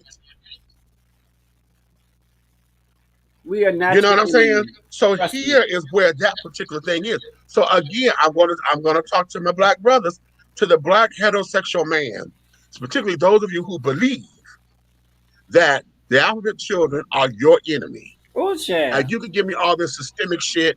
You could give me all, but this is systemic. It's all in the master plan. It's all in this. It's all in that. You could give me all of that. That's cute. Because see, that part I already understand. I understand it, but what you're not going to do is tell me that because I'm alphabet or I'm black alphabet, that I'm not supposed to be a part of this motherfucking equation, or I'm your enemy. Okay, because see, you did that with the black woman. Remember when affirmative action came in, all she was trying to do was get the goddamn job so she could take care of the family. What the system did was said, well, hell, we got to get minorities, so we killed two birds with one. We got a black and a woman, so we got two minorities with one card. Mm-hmm. So then you got mad at her because y'all watch Good Times when Florida thought that James had the job and Florida went down there with him, which was his mistake. Why would you take your woman down to your job interview, which was dumb. Okay, but I ain't gonna talk about that. But you down here and you took your woman down here thinking you got the damn job, but they end up offering it to her. So now you mad at her. That wasn't her fault. That wasn't her fault. Now you mad at me because I'm black and alphabet, and because they accepted me to the table, you mad at me. Well, hell, I'm gonna be saying, look, build the motherfucking table because I got the key to the door. I can sit down there and let you get to build the table. I'm gonna show you where to put it. That way you shit, come on. I'll throw some chairs around the honey. They ain't gonna know the difference. Okay, but that's not what this is. You mad at me and they're telling me, oh, the system is trying to break down the black man because y'all flip wristed, but you still ain't said nothing about our masculine parts of this. Those who look and act just like you that you don't even know because you have an untrained eye. The same ones you sitting up there talking about some, hey man, slapping five with y'all having a beer together or drinking a cocktail, smoking a blunt together, watching the game and shit. The same one, but because he suck a dick or fuck some ass or get fucked, how about that? That there is a problem. Mm-hmm. And I'm trying to figure out why is it that we are the motherfucking enemy? And going back to this whole thing of black centers in all the major cities, why have we not made sure that happens? If this is an issue of being able to connect from here, if I'm here in Atlanta and I want to go to LA, because he said all the major cities. So let's go LA, Chicago, Detroit, Miami, okay, DC, Cleveland, all of them, okay? All the major cities. Why have we not had a black center? Because the Shrine of the Black Madonna is only in two places. That's Atlanta and Detroit. But you know what? But you know what? At one time, and let's get technical. You know, I'm the social club motherfucking guru, honey. At one time, we did have those places, and those places were called the goddamn Elks Club, the American Legion, the VFW, the Peerless Wrens Club. So, no, now, did you go there? And all of those clubs were strictly men-driven, black heterosexual men. And trust me, they were in every major city. If you want to go to your white, yeah, y'all had the Kiwanis Club, y'all had the YMCA. So no, it's not like they aren't there. Y'all, for some kind of way, y'all lost connection with them. And whose fault is that? Oh, wait a minute. Let me do this. Let me do this because I'm going to put the Greeks on blast. Why haven't our Divine Nine created these same opportunities? Y'all say that part of your commitment to your creed of your divine is community involvement and community mission statement. That was one of the main descriptions of y'all becoming the Divine Nine. Was y'all was going to be community based. Period. So why is it that if this is an issue, and I'm making this point because of how this was in that motherfucking thing there, okay? I'm making it. If that's an issue, then why are we not? Hold on. I thought you had it. Hold on. Why are you not making sure that these issues are being addressed? Okay. Why are we not having these particular discussions? Why is it that we don't have I asked Greeks this before. I was like, why is it that y'all don't have, y'all get mad at folks who wear your colors and your letters and carrying on because they don't know the secret handshake or whatever. But Right, how come right. y'all don't have anything that says I support, I'm a supporter, or I believe in, or a future song? How come y'all don't have those kind of T-shirts or whatever? So somebody like me, purple is one of my favorite colors. Now I don't think that the cues are my thing, but fuck you, bitch. She's talking about some Barney.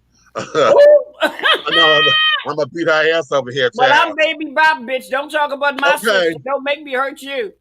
so so I asked her, how come you don't have those kind of shirts? Because you know, we y'all in our faces all the time, about this, that, and the other. So if we want to support you, how come we can't have a shirt or a keychain with the thing on it or Or whatever? to say, I support the I dogs, or I support, support the kids with your right? clothes You on. know what I'm saying? How come we can't do that? But then we And, also got to realize that the I forgot what Divine Nine, if it they're was. looking I for was told, if they're looking for a hug, huh? most of the Divine Nine, most of their damn um centers, for their headquarters are big as shit. So why don't y'all turn that into a damn hug? But that's just it, though. But see, most of their centers and stuff are for those who are part of the organization. My point. Okay, you have to be part of the organization in order to reap the benefits of it.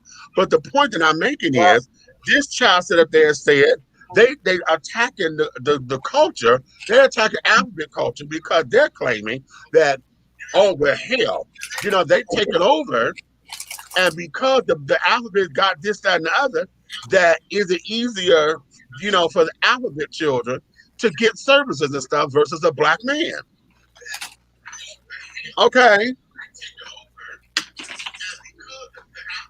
What's you know. up? What's up? What's up, Shorty?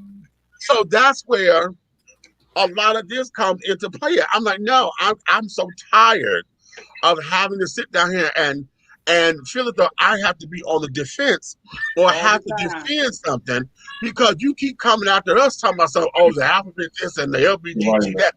This, what are y'all doing? What are you doing, black heterosexual man, to make sure Hey, your voice is hey, heard hey, instead of all this bitching and moaning about Getting a on my thing? goddamn nerves besides Big Red. He hey, don't get on my nerves. what I need both of you sisters to shut up. See, that's the shit that make a nigga turn gay, because a nigga like you gonna be trying to, I'm a thug, yo, don't play with me. Right. Hey, let me explain something to y'all real quick. Okay? I want to see where the oxymoron mentality of the masculine man in the world of sports comes in. Why do you want to fight a man for being attracted to you when that probably should be one of the most flattering things in the world? That means you already got the women chasing you, but now a man of the same sex or rapport thinks you're attractive. God damn it, take it as a compliment and keep moving. Now, if you embellish in it, then that's okay, you're gay. All right. So, Okay. but at the end of the day, while you're out there running up and down the field, slapping each other on the ass, talking about good job. That's why I play sports, because I like to say, good job, Smith. I'm like, okay. I'm just saying, how many different sports? Okay, you know what? Need you talk me this. How many different sports have a major line of eroticism within the rules and regulations of the game? Oh, child, yes, Lord. Okay. Yes, Lord. Yeah, football, and that there is, I think that is the best oxymoron that we have in masculine culture. Fact. Football is supposed to be the most masculine sport there is. Well, no, Okay? I debate that, because I get more life off of watching men doing college wrestling. But you said college. I'm just going on sports. Okay. But see, here's the thing, because when we hear sports, the whole idea is get out there and throw a ball. Okay. I know that sport. Here we have the most masculine sport of football, and that is the most homoerogenous sport there is. It really is.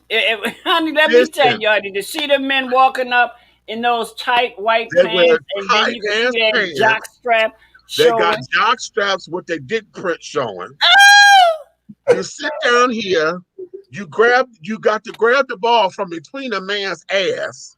I'm here for it. A girl, Hike. okay. So you done already cuffed that motherfucker, okay? And then I'm Then going to do it like this. you throw the ball for you to catch it. Now you got 16 motherfuckers chasing you for a ball, bitch, for them to fall on top of you. And then after they make the play, they slap each other on the ass and say, good job. Okay? Fall into the gap, honey. Then you got tight ends and wide receivers. And you got cornerbacks and you got safeties. I'm a safety. I'm a safety. Don't forget about fullbacks. Fullback and quarterbacks. Okay. And then you got the punter and the kicker. See, just in that alone. Now, I'm not making up shit that ain't in that. These are all terms that y'all are. That's part of the game. I know those terms, honey. They be like, "Oh, this bitch know about sports, child. I know about sports for more reasons than one, bitch." I'm not gonna sit up there and watch the Super Bowl and say, "Oh, child, he just scored a 3-pointer." Like, bitch, if you don't sit down and shut the fuck up. Right. Okay. Well, here we go. Let's talk about another sport. They have a sport of weightlifting competition, the bench press in the Olympics. Right.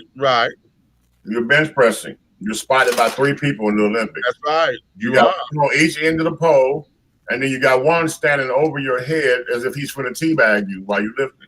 No, I'm lifting, honey. Listen, motivation, child, bro. Come on, baby. Yeah. I got it. Long exercises, honey. I'm just saying, some things look a little different than others.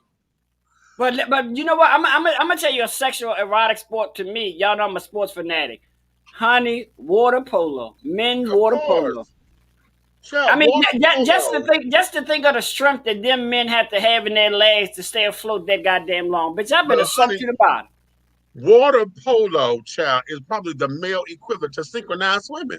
Yes. Oh, I love saying Esther Williams, honey. She was all in the mood. But all of that, see, so we understand what the sports thing is. But the thing of it is that the clip in this is this whole damn argument about the black heterosexual man being overlooked in this society. And I'm like, okay, I get where you're coming from because I understand it.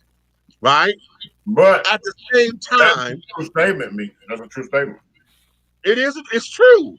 But the question becomes, why am I the motherfucking enemy? What have you done, black heterosexual man, to change that? Where are your programs?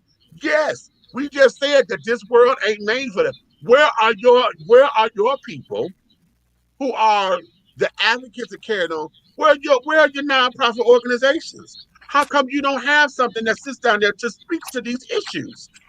What about? It wasn't that one of the reasons why they developed things like the NAACP? So, hello, because they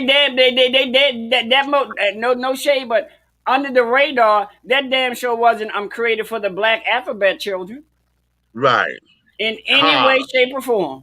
Now give me that. Because I had never registered. I had never registered for the NAACP. All of my life.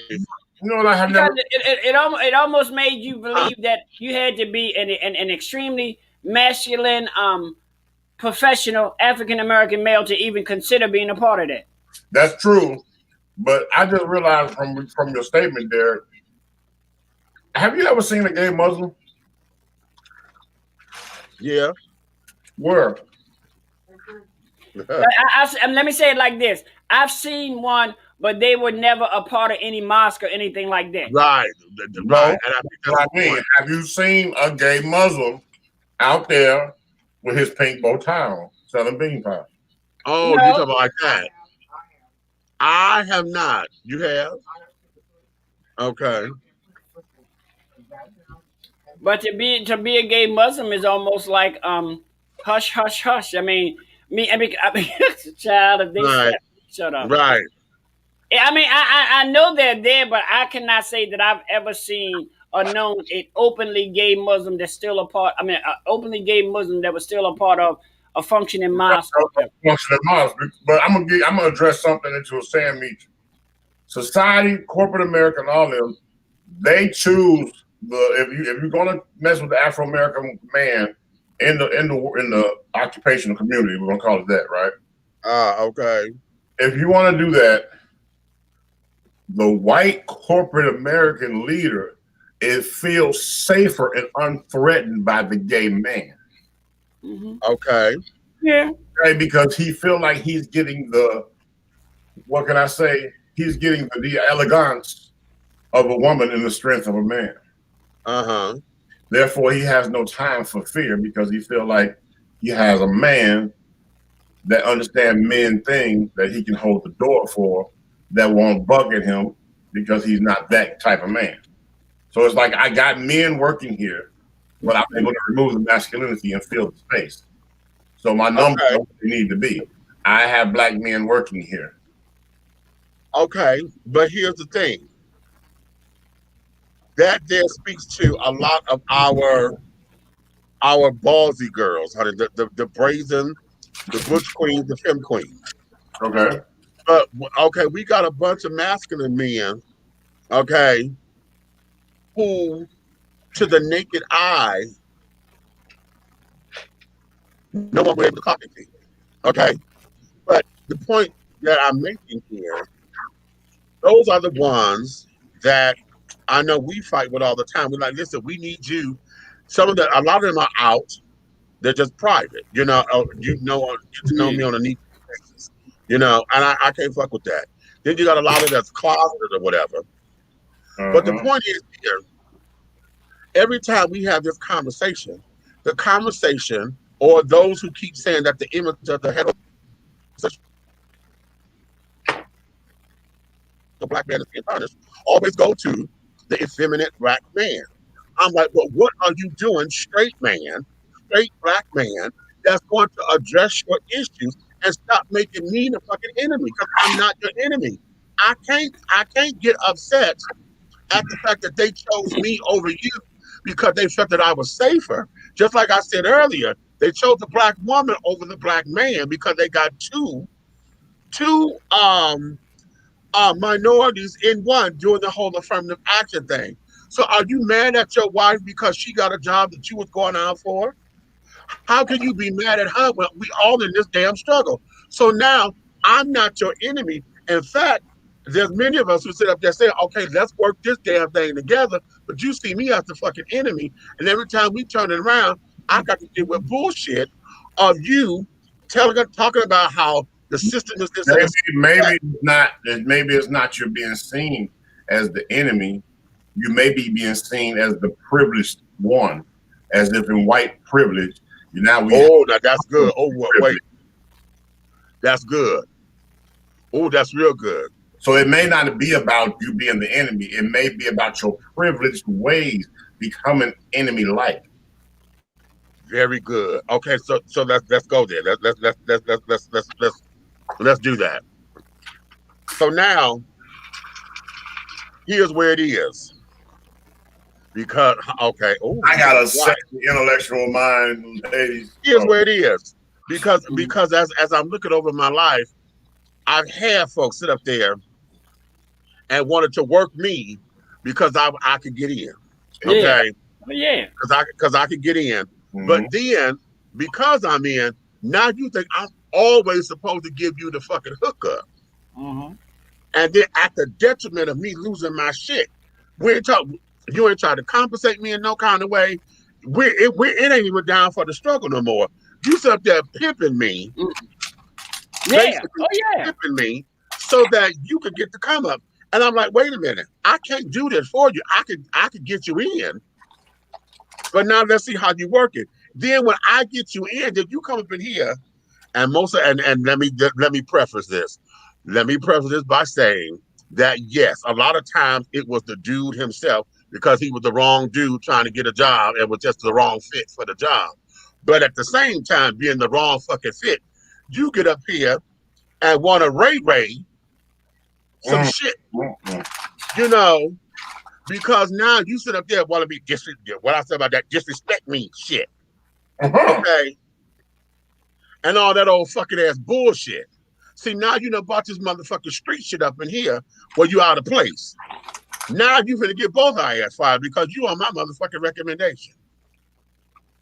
Okay, so now the question is, what do we do in order to make sure that heterosexual black men get the equity that they deserve?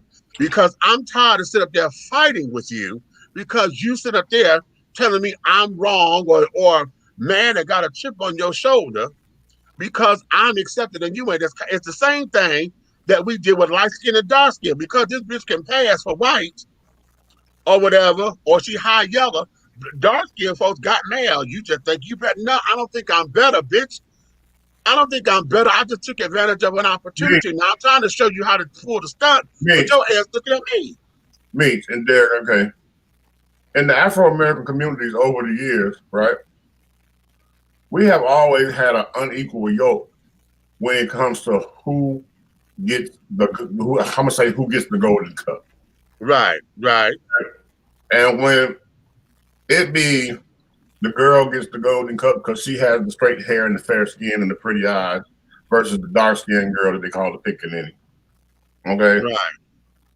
Here it is. The pickaninny has the bachelor's degree and the fair skinned girl didn't graduate high school. Didn't graduate at all. Right. Okay? We see that in every community and every doggone step of our life in our communities. Right. So a lot of times I'll tell you things that the reason I listen and analyze a lot of stuff like this because everything is not what it's saying. Could it also be that there's no enemy ramification between the two, the gay male and the heterosexual male?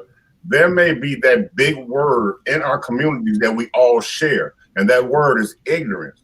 They don't know how to doggone go out and do and what steps it takes to move forward in order to make people recognize the whole, the whole imbalance of how they pick and choose people and how they take us and turn us against each other. All they did was take the alphabet children and the heterosexual males and turn them against each other like when they took the men out the home. You know what I'm saying? They did. Right. I like that. I like that. Right. I'm saying when you really think about it, if you really put your thinking cap on this, it's all a setup to keep that black buck that you're scared of down. But okay, now understanding that, it's this. I'm going to equate this. I'm gonna use this with hitting a buck with your car. There you go. I've never had that happen, and Lord, I'm not putting it into the. Had it happen. Don't do that. Okay.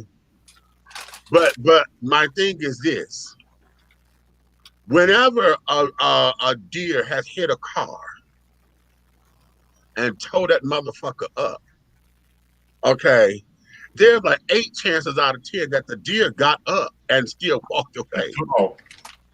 Okay, the car fucked up, but the deer got away and may have been hurt, but wasn't dead. Well, and carry on, was able to still move on. How do we get the buck to get the fuck up and move on versus sit down there mad because you got to scratch your wound? And how oxymoronic is that? Because all of my life, you want me to man the fuck up and a nigga ain't supposed to cry and this, that, and other, but yet you bitching at a queen who got the bag. Oh, the gay community got this, and we ain't got this, and how come they get in there, we can't? What the fuck are you doing? No, what are you not doing? But see, the thing is, they unfortunately, lots of time they want to interact, and I'll use this as an example. They want to interact with us when it's beneficial to them, i.e., they'll take Helena hologram, and because of her name, they'll put it on a flyer, and they'll have a brunch. And the first couple of times, I'll get paid for it. But then when it comes around to the third time, they're going to find somebody else to be able to do the same thing that I can do, but don't have to pay them as much as they pay me. Right. Or they have a heterosexual person in that space that's learning everything that I know, so the next time they do one of these events, I don't have to be a part of it at all. Exactly. And so I Well, think I'm gonna tell you, I ain't scared of you motherfuckers. All right. My frustration becomes every time these particular conversations come into being that we have to contend with the heterosexual component always throwing up what this is doing to the LGBT is doing ... And hell, then the black man came, and this is a systematic thing. Get the black man and the black man and the black man, and they scared of the heterosexual black man. As long as you snapping your fingers, and they can put you in a dress and make the image of the black man this, that, and other, then we always have that particular argument. And I keep going. What the hell have you done outside of 100 black men? And it's a black fathers. How about that? I can't even tell you the name of it. It's a black fathers organization, and I know those are two organizations that are black male centered, that are nonprofits, and I don't even know what their mission statements are. I just know those are two organizations that are black male centered in this whole entire fucking country. You mean to tell me that the heterosexual black man has not had the ingenuity to get it together to where y'all could and get your programs up to say, listen, we got job programs over here. We could sit down here. Where are your partnerships with businesses for those who are trying to re-enter into society and carry on? I've heard of them. I'm not going to say they don't exist. I have heard of a couple. I know here in Atlanta, I don't know if this is a black-owned company or not. I'm going to assume that it is, because listen to the guys that was working with. It was a temp service here that was hiring guys who had just got out or were on papers or whatever, right? Right. But the temp service was fucking them over because you only paying them minimum wage just so that they could fulfill their obligation to their PO officer, which was bullshit. Got them working like dogs for minimum wage, and then you took a portion of it because you taking them to work. So you take out a transportation fee and a this fee and a that fee. So they done made what, $225 before taxes. After taxes, they take out, they only bring home $185 a week, but you done took 60 of it because of all these motherfucking fees. Okay, so anyway, sidebar. But you know what? One thing is, I think until we get to the point to get ready to come to the table and have a conversation, and we look at each other as black men, period. Right. Well, hey. When we get there, I think we can have a conversation, because we're always going to have those triggers, because you want us to come to the table, but you want to come to the table that's looking at us as, the black gay man. Why can't you just look at us as the black man, period? Mm-hmm. Well, you know, as of January 11, 2021, right? Right. There's 22 black-led nonprofits making history. The organizations of what you're talking about. A lot of them have women-rounded, or women-oriented, or should I say. But you have African American Leadership Forum, African American Roundtable. You have Association for the Student of African American Life and History. Then you have one called the Black Girl Code. And of course, we know Black Lives Matter, quote unquote. And then we have Black Male Voter Project. These are all these organizations, the type you're talking about. And it says Black Organization Leadership and Dignity, another organization. Then they have a thing called the Black PAC. It's an independent Black-led organization that uses the power of the year-round political engagement, election groups, economical justice, and political systems. They use all that to doggone get hold of state legislators and United Senators and Attorney Generals and government and get their attention about the black voters in the polls. Okay. Then you have another one called the Black Women's Blueprint. Mm-hmm. You have the Center of Black Equity. I've heard of right. that. I've heard of that one. Right, and then it says Congressional Black Caucus PAC. You heard of that one? Mm-hmm. Not the PAC. I know the CBC, but not the PAC. Well, it's the same thing. The CBC PAC. That's what they call it. Okay. You know what I'm saying? When they always say CBC, they never say the rest of it. But the CBC PAC. Okay. But then it says DuSable Museum of African American History, which I knew that. I am from Chicago. Right. So you got Higher Heights of America. See, I never heard of that one. We all heard of number 15, which is NAACP. Then we have National Action Network, which that's Reverend Al Sharpton. That's Sharpton. Right. I already know that's Big Perm. Okay, then we're gonna say National Black Justice Coalition. All right. Yeah, know about them. Right. That's dealing with the empowerment of black, lesbian, gay, bisexual, transgender, and it stands queer and same gender love and all that. LBG. That's a lot. That's just a lot. I mean, it's going down to a LGBTQ/SGL. See, sure. Right. That confused the hell out of me, and I'm one of the damn children. I said, shit, when I was growing up, you was called one of three things. You was either a faggot, a punk, or a damn sissy, plain and simple. Well, I had to give you the whole alphabet. I'm just giving it to you from an intellectual standpoint. Then it became you was either fish, trish, or trade, honey. Right. So Big Red, they say that the Black woman's blueprint envisioned a world where women and girls of African descent can fully empowered and where gender, race, and other disparities are erased. Oh, yep. You're absolutely correct. And then you got National Black Women Justice Institute. You got National Congress of Black Women. And then you have Samuel Duet Proctor Conference. Then you have this, I've heard this one right here, Black Vision Collective. I've heard of them. That's 27. But most of these places are women operating and women driven. Where are the damn men want that? That's the point I'm getting to. Right. And that's part of where this is. Because this is why I get upset with these arguments, because it seems to be so driven. And what for me, what has happened, it becomes the man keeping me down argument all over again. You know, back in the 70s when we were kids, it was always the white man keeping me down. I can't do nothing because the white man in the way. And at one point in time, it was true. And systematically or systemically, it is still true to a degree. But then when you forget to apply yourself, or when you stop making the move to do it, then it becomes what is all this bitch moaning and complaining? Because a lot of folks that want to bitch moan and complain, they're gonna do it over a cigarette or a blunt and a cocktail. Facts. You know, or you're gonna get around some people, and y'all can sit down here and bash the shit out of the gay children, and sit there talking about, look at these damn faggots and sisters. This is how come talk about the movies and want to talk about Hollywood and want to talk about, you know, this whole agenda.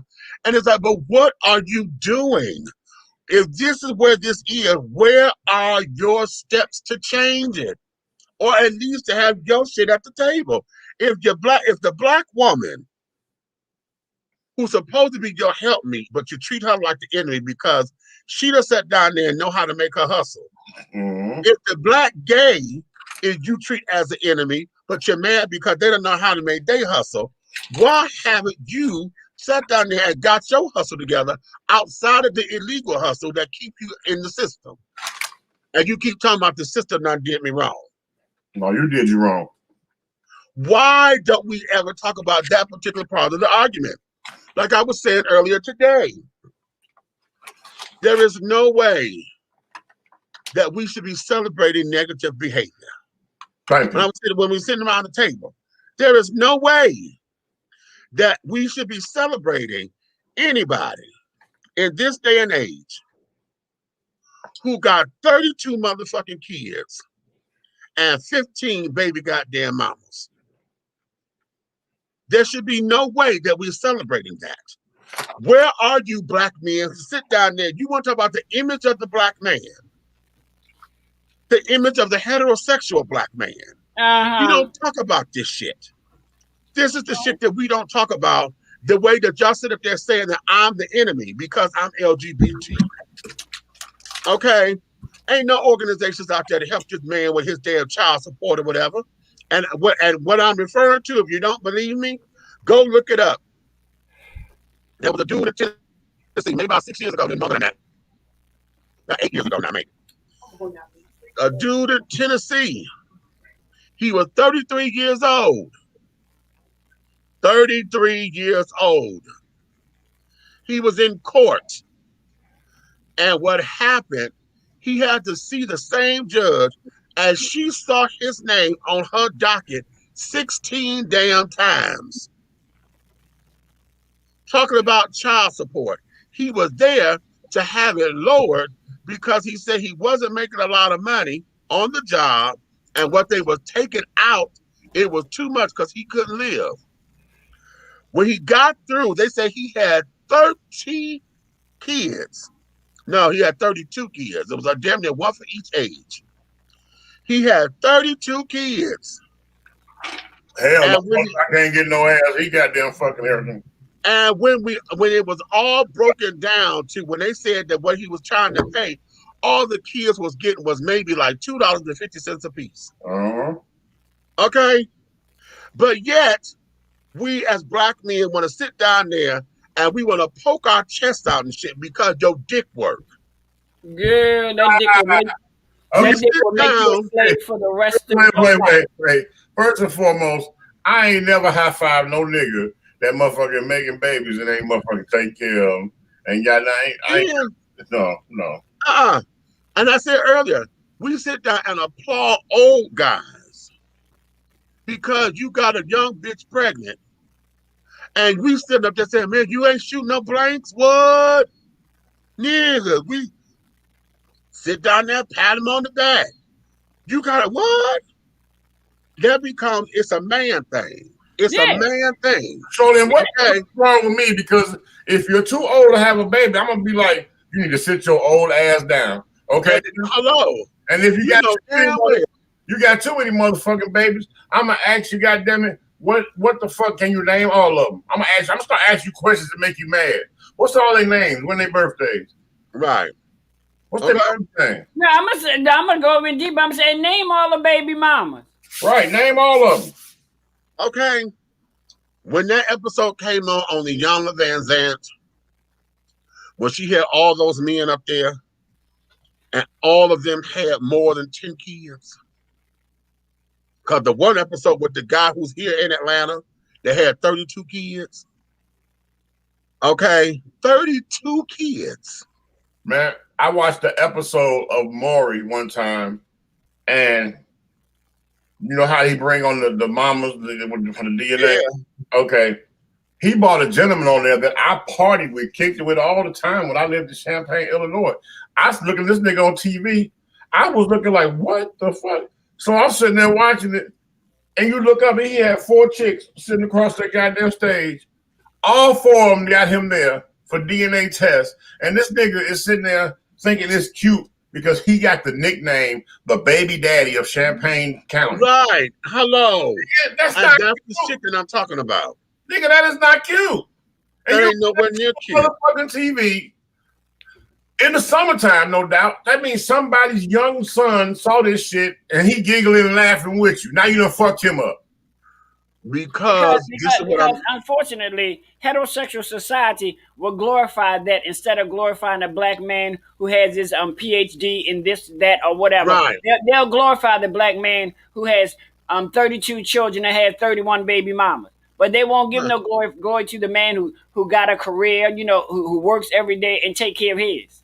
They don't consider your manhood that you are a man and you take care of your baby. They consider your manhood by how many babies you can make. And that here is what we have to dispel. We as black folks have to dispel that. And I'm on the front line all the time. Okay, let me ask you, how hard, and you know this is one difficult ass thing, as we've discussed similar things like this.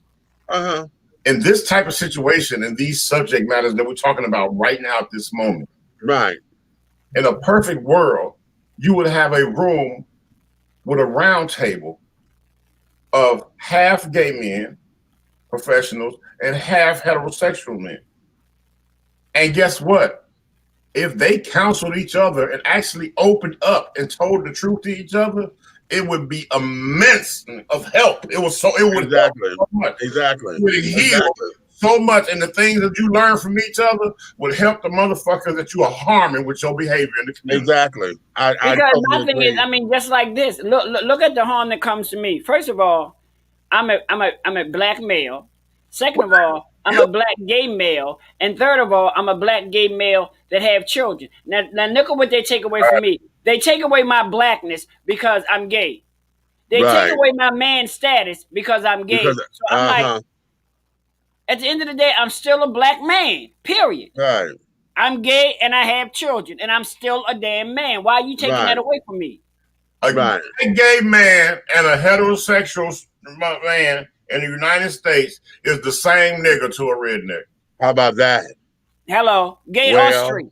Gay or straight? You just a nigga. Period. Well, and when it all comes down, and here's where it is. Hold on, I appreciate y'all. And I heard the subject matter. I was trying to go to bed and I had to get in and then shoot my spew, but I'm finna take me this hot ass nap and catch some of this highway. I'll call you when I get to the bottom. Because what we finna go into next, child. Yeah. Yeah, you go about your business, Cletus. You be safe and you get your rest. What is it? Hot Atlanta Radio? Atlanta Hot Radio, baby, right there behind me. You see that? Atlanta Hot Radio, that's where it's at. Okay. I'll be like, now, check this out.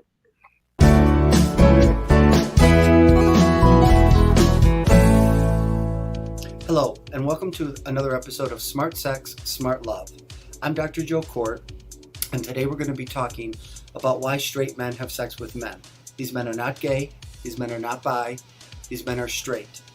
There's been a lot of pushback from bisexuals calling this bi erasure, biphobia, and I'm here to explain to you that it has nothing to do with bisexuality. It's not either biphobia or bi erasure. It's straight men having sex with men. These men come into my office and they report to me that they're not attracted to the men. They're attracted to the gay sex with the men. That's a very different situation. Bisexuals will say they're attracted to the men. They're turned on by men and they're turned on by women, and they're turned on by gay sex and they're turned on by straight sex. Straight men don't say that. Straight men say they're turned on by the sexual acts they can have with another man. They've been coming to my office for years, and I have 4 questions that I usually ask them that explain this, that help them distinguish this and differentiate themselves from gay men, from other bisexual men. The first question is, do they have any youthful noticing? As children and as teenagers, do they have memories of having crushes on other boys, being sexually turned on by other boys? I'm a gay guy. When I was a young Cub Scout, I was turned on by the other boys when we had to get naked and go into the pool. I remember that vividly. I remember the showers in 6th grade. I remember I had a crush on several boys. Straight men don't have any youthful noticing like that. 0. The second question I ask is, are they homophobic?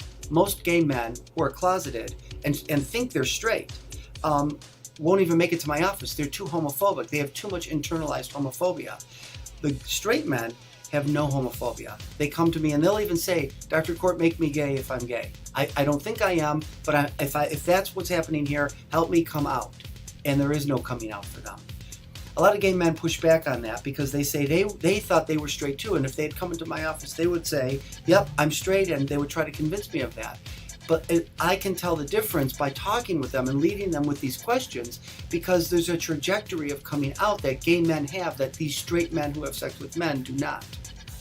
The third question I ask is the beach test. When you're on the beach, are you attracted to men, women, both? For me as a gay guy, the women are in the way. I'm looking at the men. The straight men in my office will say, I'm looking at the women, I'm not looking at the men. And if I notice the men, I might want their body, I might like, something about their body, I want abs like him, but I don't want to have sex with them, I'm not turned on. The final question I ask is, who do you want to wake up next to? In other words, who do you want to come home to? These men will say women. Gay men will say men. Bisexual men might say one or the other or both. And so these are the 4 questions that I ask, and it's more complicated than this. I'm making a video here to just sort of illuminate this, and then I'm going to do a series of videos about why straight men have sex with men, at least the ones that come to my office. They're not all pathological. I'm a therapist, so a lot of the guys coming in are going to be talking about pathology driving why they're having sex with men. But there are plenty of men that never make it to a therapy room and have sex with men for non-pathological reasons, and they're still straight. And I hope to convince you of that. And I may not. And so then you can drop the video and say, you know what, that I don't agree with this guy. But I'm here to help those men and the couples understand why men have sex with men, and it has nothing to do with their sexual orientation. So I hope this has been helpful for you, and I'll see you next time.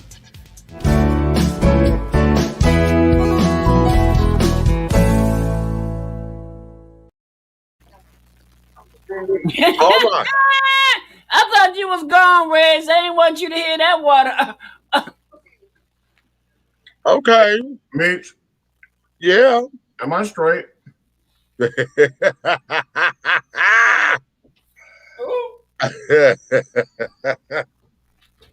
Okay, let's unpack an adjective or two here. Hold on, I need to get a pen. I'm confused. Here is where this is. Dr. Joe Court. Now I know of him because he is from Detroit, or rather Royal Oak. Okay, he's out there in one of the suburbs of Detroit. And as Helena has sent me something, a different variation of a clip that he said. And I was trying to make the decision as to which one I wanted to play because I didn't want to bombard y'all with all of his work or whatever, like as if I'm endorsing him. I've not had any sessions with him or anything like that. I just know of him. I've been in his presence before at a big conference and stuff, but I don't really know him like that. But this particular avenue of questioning and all of that, I'm gonna tell you why I'm bothered by it. And the main reason why I'm bothered by this is because oftentimes when new ideas are presented in sexuality and carrying on, if it ain't a white woman that's doing it, it's always a goddamn queen, a gay man, a white gay man who ends up introducing these kinds of topics. And the reason why I have an issue with it is because I wish that he could find a heterosexual man to corroborate his theory. Okay. And the reason being is because I know what he's saying, because I term it like this, and y'all heard me say this before. Men are not given the opportunity or the clarity or the permission to be able to experiment to find out what they like and what they don't like. Okay. There are also times where I know in prison, men go in there and are heterosexual. And a lot of times, depending on how much time that they are in there, oftentimes they do what is called survival sex. Okay? Because they're in close proximity, they become intimate with either their cellmates or whatever. And I'm not talking about the ones who get raped and this, that, and the other. Trade for stay? Huh? They trade for stay. Okay, right. Okay. Okay, trade for stay, honey. Yeah. Big Red, please be quiet, child. I know. Ooh, child. Ooh. Okay. So we have that particular element that a lot of folks will equate this particular thing to. Okay. This particular conversation, a lot of folks may go there in their minds about prison and this, that, and the other. And whatever happened there, whatever. Now I'm back out on the street, you know. But because it was sex, because it's sex and it's pleasurable. Turn your blood. Okay. Yo. This is where folks, you know, those who feel that they have to continue. You watch. Okay. Men are never taught how to experiment with their bodies. So oftentimes when they get a new sensation, they don't know how to deal with it. Okay. They don't know what to do. They don't know what to do with it. And then we have been so rigid with how men have been raised to where anything that is not about a dick going into a pussy, honey, is considered gay. Well, If a man is not doing all of these things with a woman, it's gay. So that means a guy moved. Wait a minute, Reg. Wait a minute. Go ahead. Let me say this, and this is just my thing. First of all, I'm the senior on the panel. But listen to what I'm telling you. I come up with some now. First of all, there's no such fucking thing as gay sex. So guess what? Heterosexual men, wives, strap on dildos and fuck them in the ass. Heterosexual men, wives, suck their dicks. Heterosexual men, wives, they eat their. So what the fuck is gay sex? It's just sex. Period.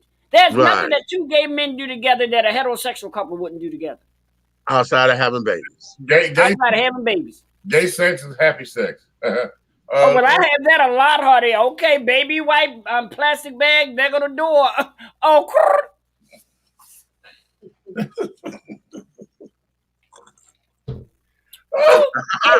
okay.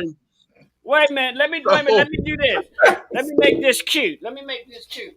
Okay. Ha! Nam yo horenge kyo. Right. But this particular conversation is twofold. Number one, because of what he's presented. Number two, because he's presenting this. See, this is the kind of information when it gets into the Black heterosexual community, it causes confusion. It causes, okay, what the fuck did you just say? Mm-hmm. You know, shit. Then it's like, man, you fucked up. That's because now what he's saying is there's a difference between sexual orientation and erotic orientation. Okay. Okay, so can I give you a script? Let me give you a small skit, okay? Okay. The masculine heterosexual man gets off from being a personal trainer all day. Right. Yes, honey. He's sweaty. He's sweating like the gym. And he has on his what they call the romper spandex workout gear. Yes, honey. Come on, mama. And he rolls it out and he talks to his friends about getting some of that new tea, say a Nugenics, you know what I'm saying? Because he is the phenomenal masculine male. Okay. Right. And he goes in and they have new modern showers at the gym. Yeah. The ones with all the different doggone speeds on the yes. And he gets in there and he suds up and he reaches over there and he got too many suds on him. And he reaches for the doggone shower head and he accidentally drops it. But at that point, he has it on power massage. And when it hits the floor, he's trying to find it. And this doggone escalating doggone powerful water shot shoots straight up his asshole. And now he is in the crying on the floor like the Most High because he liked it. Ha.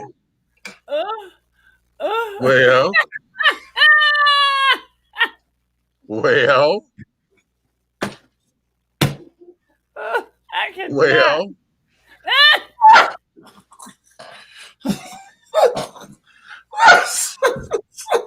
I will not be a part of this. Okay. I just want to know at this point, mentally, how fucked up this heterosexual man is. Well, here's where here's where this is.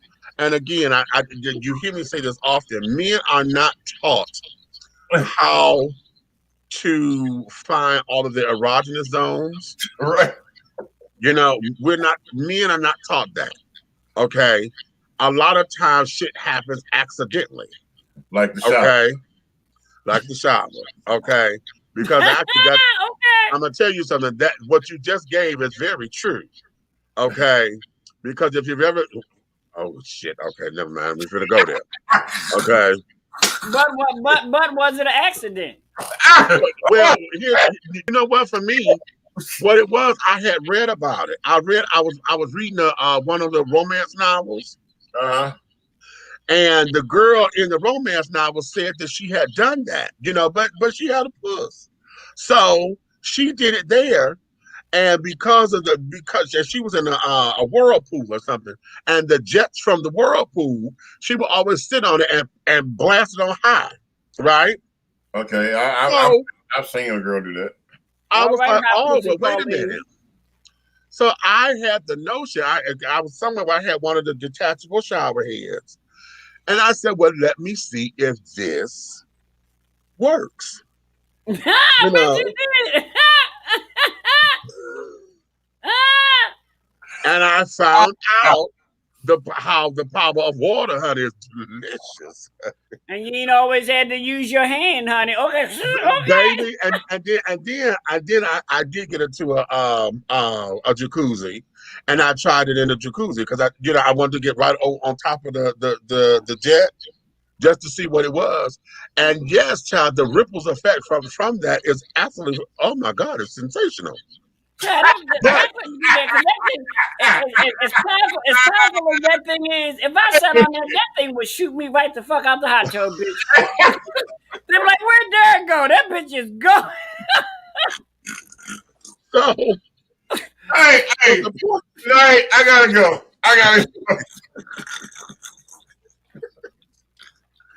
Hey, the point is that men are not taught their erogenous zones.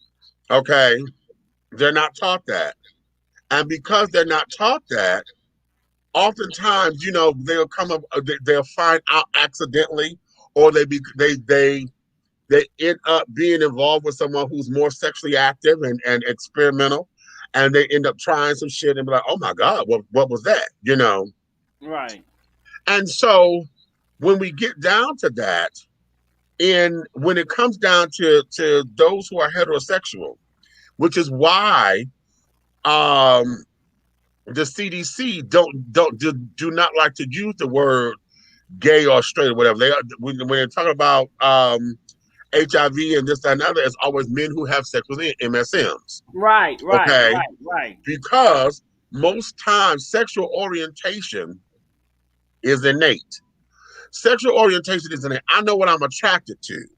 Right. Okay? I can't help what I'm attracted. I just know I'm attracted to it.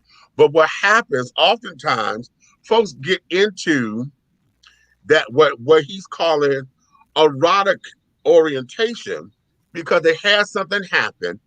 Listen, a lot of straight men do this because maybe they were out on the stroll, picked up somebody, may have gotten a blowjob for the first time, or somebody who didn't have no teeth and they popped the teeth out, and gave them and carrying on.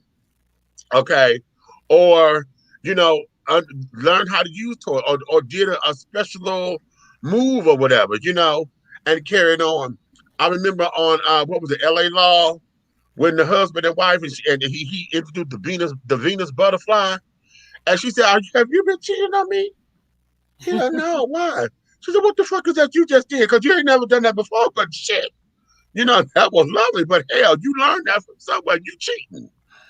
He said, "No, that was the Venus butterfly." Blah blah blah blah blah. So oftentimes, men are not given permission to experiment with their own bodies, to find out what they like.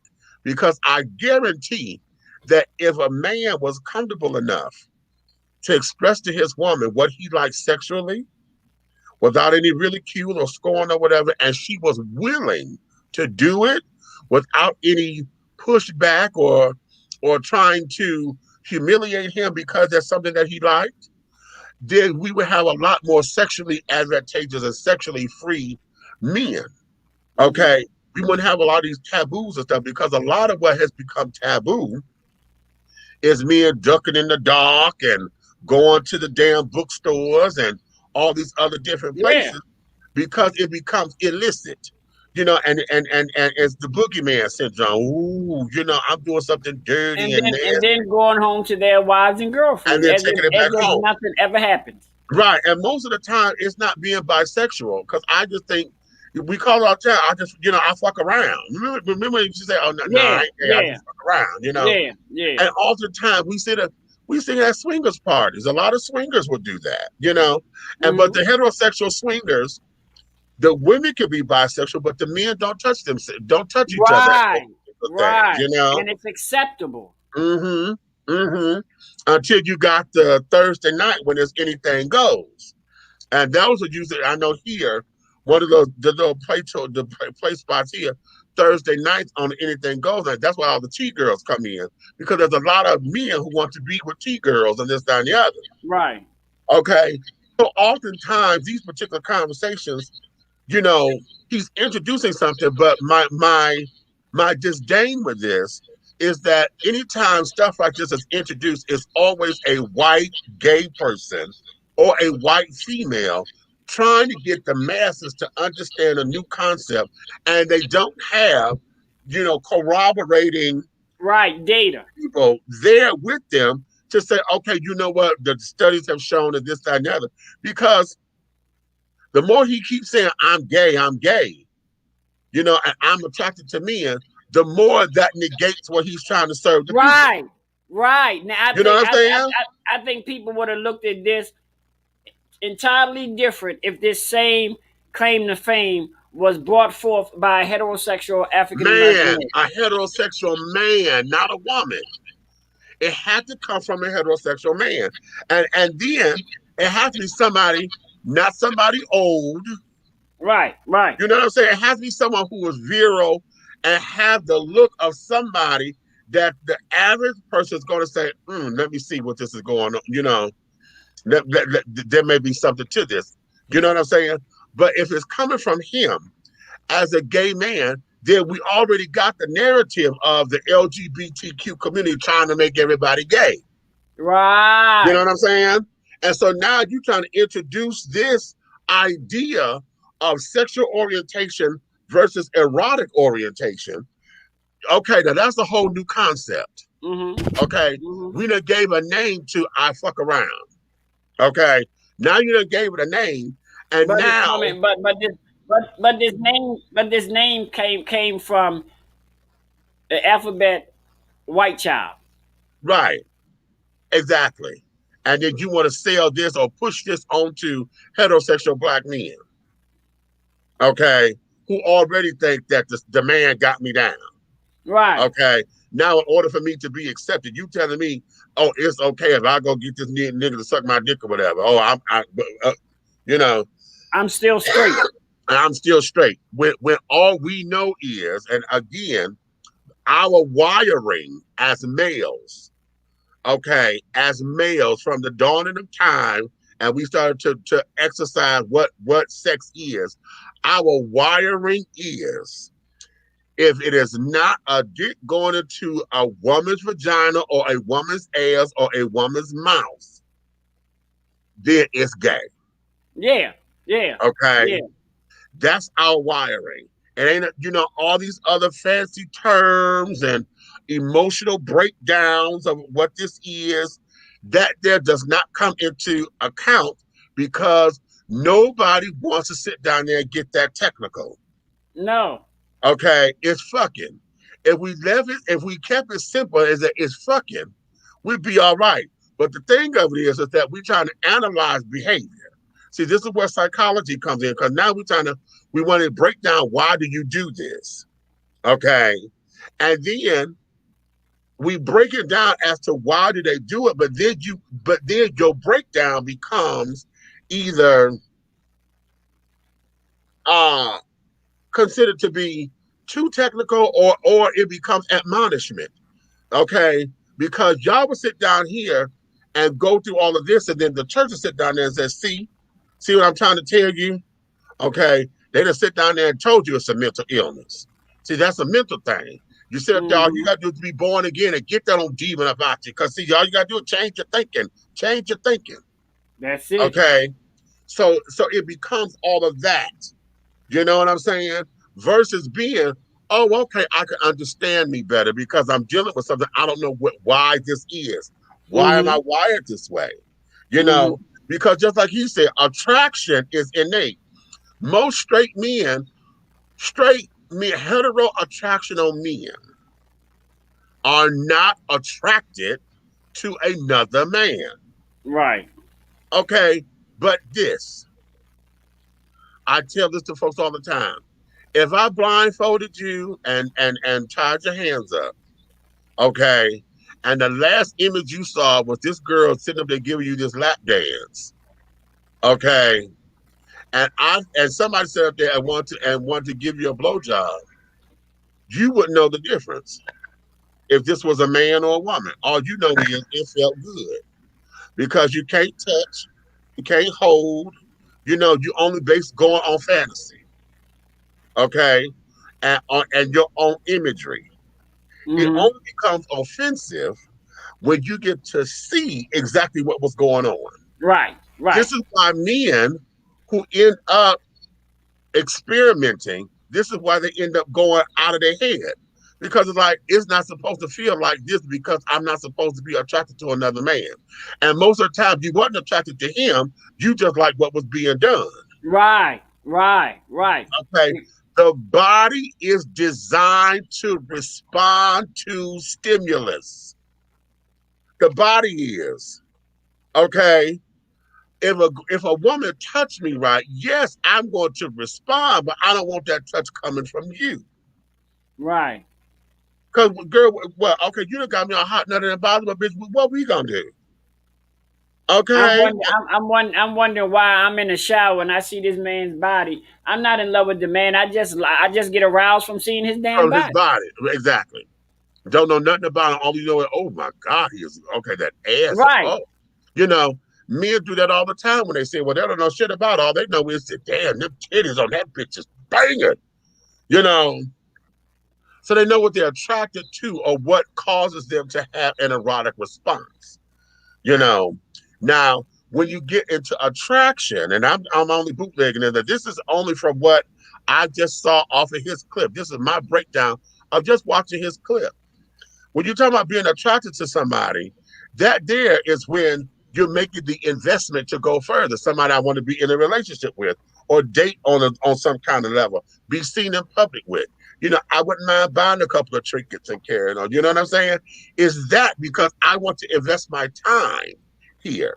Most of the time, sex is just sex. That's because we could go get a quickie. Most of us will sit down there. Why do you think all these goddamn the call lines and the chat lines and the grinders and all them damn things, why do you think they exist? Because most of the time, folks just want that in the heat moment. You in heat. You want that release so that it could be done and done and gone. With You're no not connection. necessarily, there's no connection at all. It is straight, just simple sex. It's a business deal. It's a business arrangement. Let me go here to the comments. A female defining as straight male having sex with a male is either a bisexual who is a lot more straight than gay, or using gay males as a human sex toy. And he needs to figure out which one he is. Either way, he needs to get it together and own it before he acts on it too many times. Well, see, here's the thing. Experimentation, and I say it like that, experimentation means that I'm going to try something to see if I like it. Okay, we're going to do something new, adventurous, spontaneous, Okay. As you get into it, you realize whether you like it or not. Okay.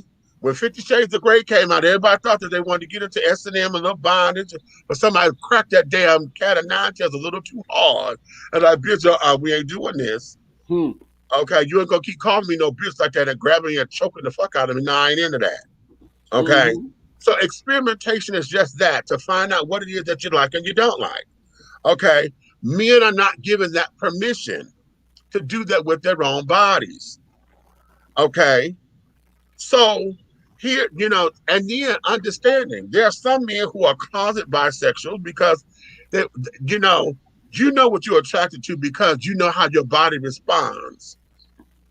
Okay, Right. whether you sweaty palms or your heart start racing or, sit down there and want to get this man, you can't get him out your mind and, or you want to see him again or, you start to fantasize about it. That there is what attraction does. Okay. Yeah, I mean, just like I know, I've known a rise from some of the straight men I know. I've known there's been a rise in the heterosexual men that I noticed, which blew my mind, that a lot of heterosexual men like that salad toss. Right. But it kept on such a hush. Right, because that's considered gay. Right. that's considered gay. And again, men are not taught how to experiment with their bodies. Okay, men are not taught that a man's G spot is his fucking prostate. Yes. Oh, yes. You know where it's Okay, at now. don't nobody know that, and unless you willing to, Whether you're gay or straight. right. I didn't say that, catch you, because I didn't say a gay man's. I said a man's G G spot spot. Period. is his prostate. Okay, if you pop that motherfucker right, honey, he'll shoot for the gods. Yes, Papa Okay, Daddy. Oh. okay. Which is why women learn how to play with his ass with a finger and this that, and that right before you come. The women learn that from watching porn or reading books or being around friends and carrying on that have done all that. So we have all of that, okay? But a straight man will not give himself permission to experiment like that. Nope. Unless, no, not a straight man, because those who do, it's very rare that you find him open with himself. But most of the time, those who are very open and fluid with their sexuality, we're quick to deem them as being bisexual or closeted gays. Yep. Okay. There's an article I found on Medium that I totally agree with. It says there's one sexual orientation, and then there's one romantic orientation. Okay, you know what? And that's because now what Dr. Cordes offer is erotic orientation, because see, romantic orientation, that's where we get demisexuals from. A demisexual is somebody who has to be involved with you, get to know you, want to sit down there and establish some kind of something before they have sex with you. Okay, so they romanticize and their whole idea of what I like to say, in love with being in love and romanticizes. Yeah, a lot of folks do that.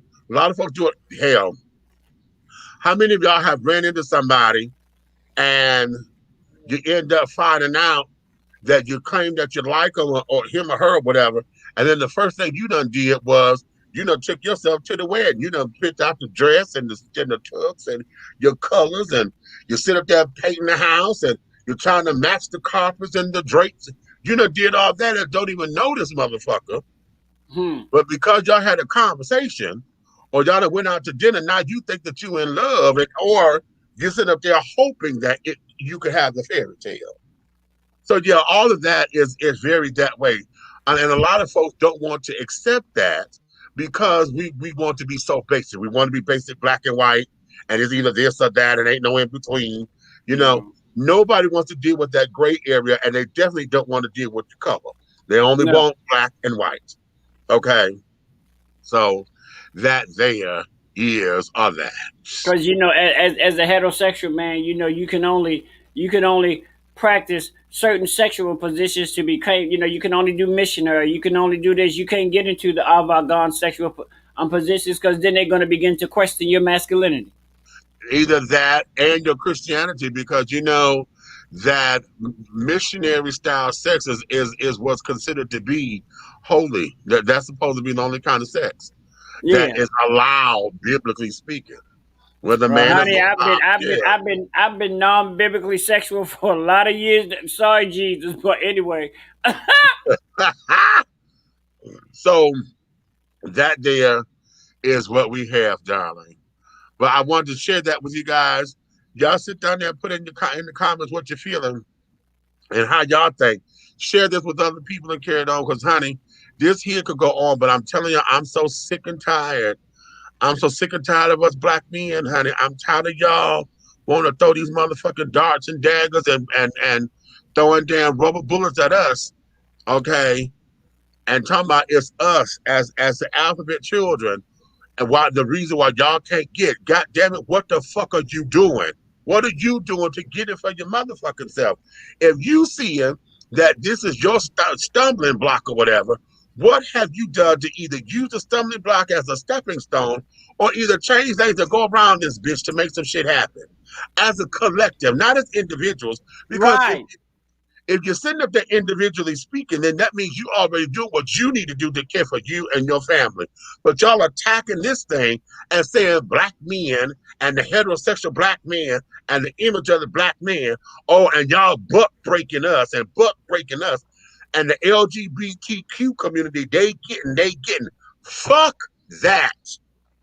What are you doing to make some shit happen that's going to change the trajectory of how you're being seen without me always being the motherfucking enemy, especially when I'm one of the ones who's helping to push it forward because I'm the person you say is on the inside and still got to deal with all the harassment that you do. And then along with that, how they will also turn around, and we're going to keep this real quick, and also how they turn around and try to say that the black lesbian is destroying them. Yeah, that argument there, the black lesbian is not destroying them. What it is, you have women. Yeah, would you talk about something really? They are not. Ain't nobody see here you go trying to be one of those skanky ass queens because you got an issue against lesbians. Okay, so that's a personal thing. They ain't got shit to do with the hell this is. Well, honey, let me tell you something. Whether you're a man, woman, boy, or girl, guess what? Nobody, no lesbian can come up there and take your woman if that's your woman. Listen, here's where it is. A lot of the times, see, we lesbians get it because a lot of them want to challenge men. Yeah. And want to make men think that they're stronger than them, failing to realize, honey, right. First of all, you were not made to be stronger than a man. I don't care how much of a man you look like, how much muscle you weren't made, you wasn't built like that. You were not built for tough. I'm trying to tell you. Well, here's the thing. Whether or not they were built for tough or not, they come off to be for. They're tonkers. Right. They're tonkers. Okay. They may not be for, but they tonkers. Okay. But at the same time, it becomes disrespectful because a lot of studs, what happens is they take on all of those negative attributes that particularly black lesbians, let me stress that, I'm talking about black lesbians. They take on a lot of those negative attributes that they believe is supposed to be masculine. Right. You know what I'm saying? So what happens is you get a stud that's going up against a straight dude and they bumping heads just like two dudes would bump heads over a bitch. Mm-hmm. Okay? And now in all this and trying to prove how protective you are. Okay?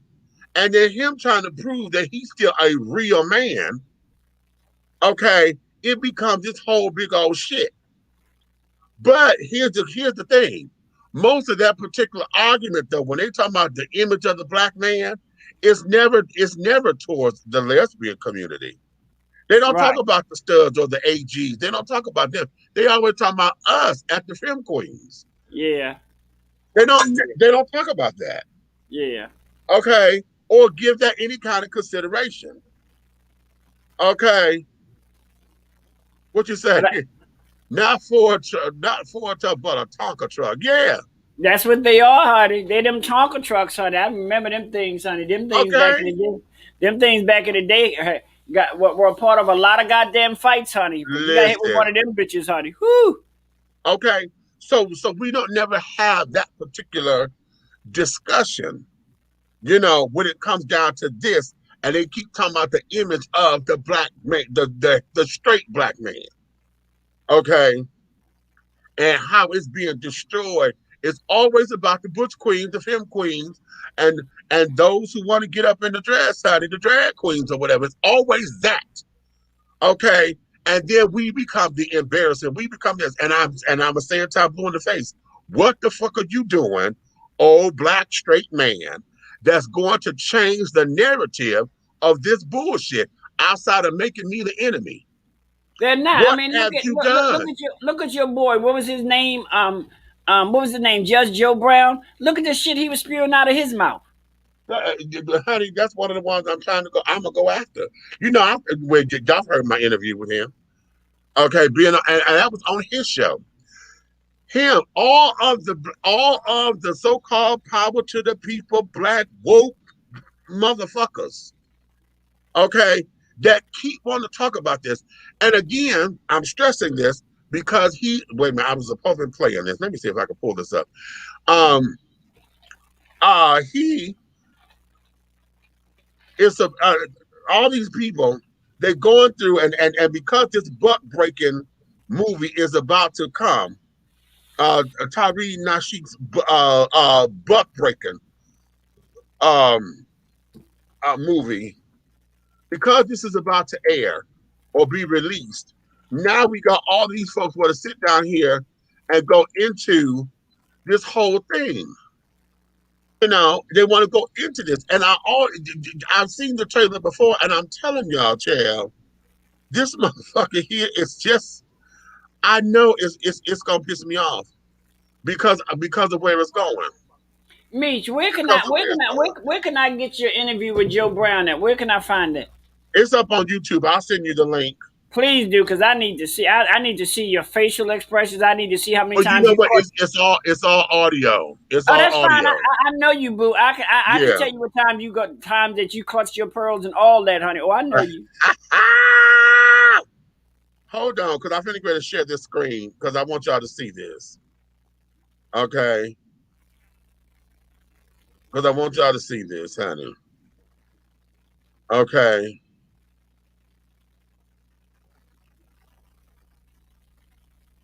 So this whole All show has right. put me in I'm a gonna place. start it over from the zero.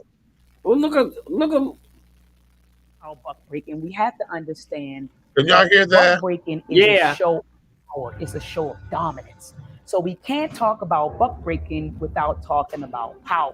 When we look at the domination of Black people by the dominant society, what we are in essence seeing is that this society wants to ensure that we are not able to actually mete out that thing that makes humans exist.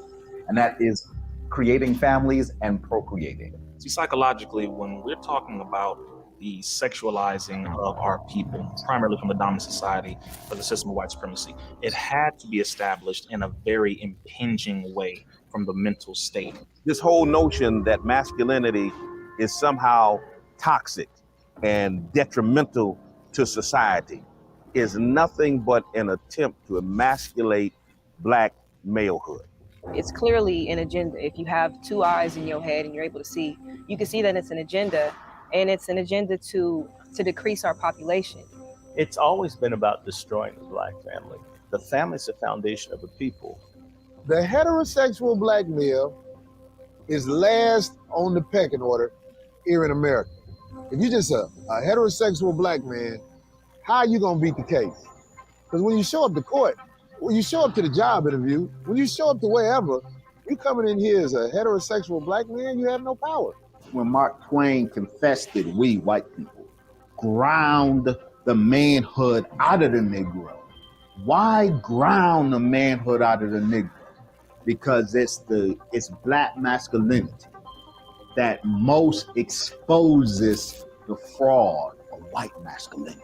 We, as the progenitors of culture, the ones who are the fathers and mothers of civilizations, who taught all people, who people look to for social cues, whether they want to realize it or not, I think they feel if they can get us to adapt to it, they can get everybody to adapt to it.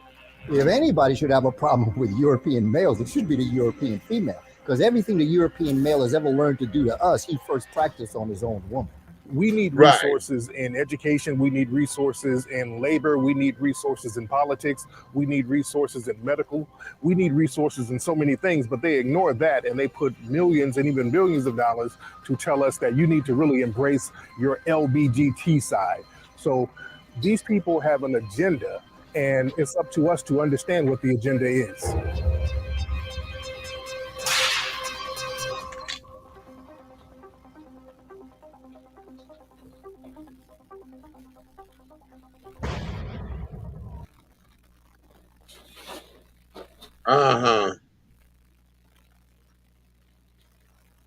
Like I said,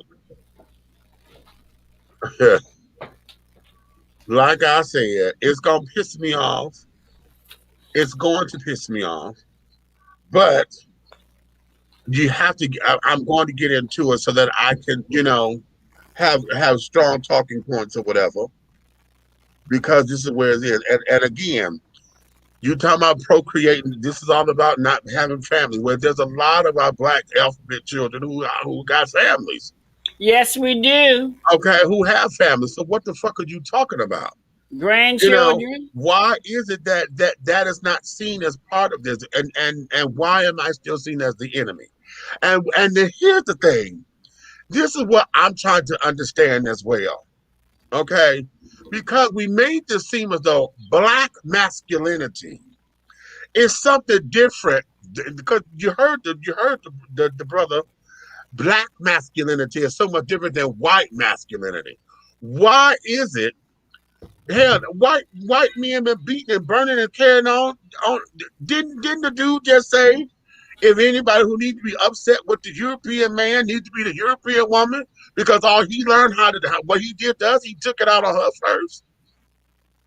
So it's not like this whole image of what masculinity is supposed to be. If we listen, and we came over here, you telling us all that we knew about this motherfucking land came from them. How we ended up learning this and learning that because they stripped us of this and stripped us of that. Then didn't we also get a definition of masculinity from them too?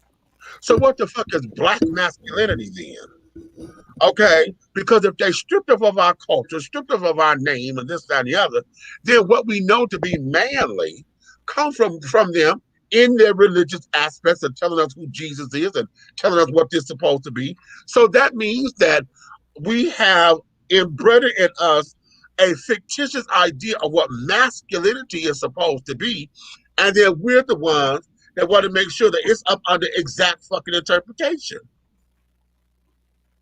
And so now, and I've always questioned, what do you say black masculinity is supposed to be? Because everything that you've demonstrated goes back to slavery. If you're talking about he's supposed to make his family, take care of his woman, take care of his kids.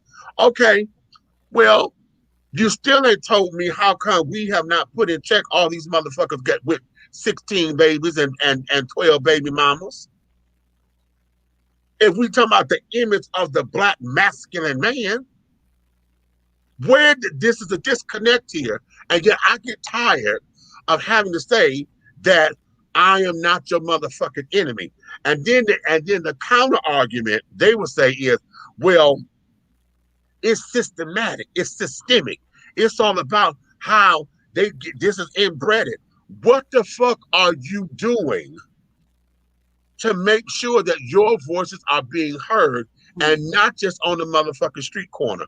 Where are your nonprofit organizations that's going to help us as black men move forward that's not ran by a motherfucking woman?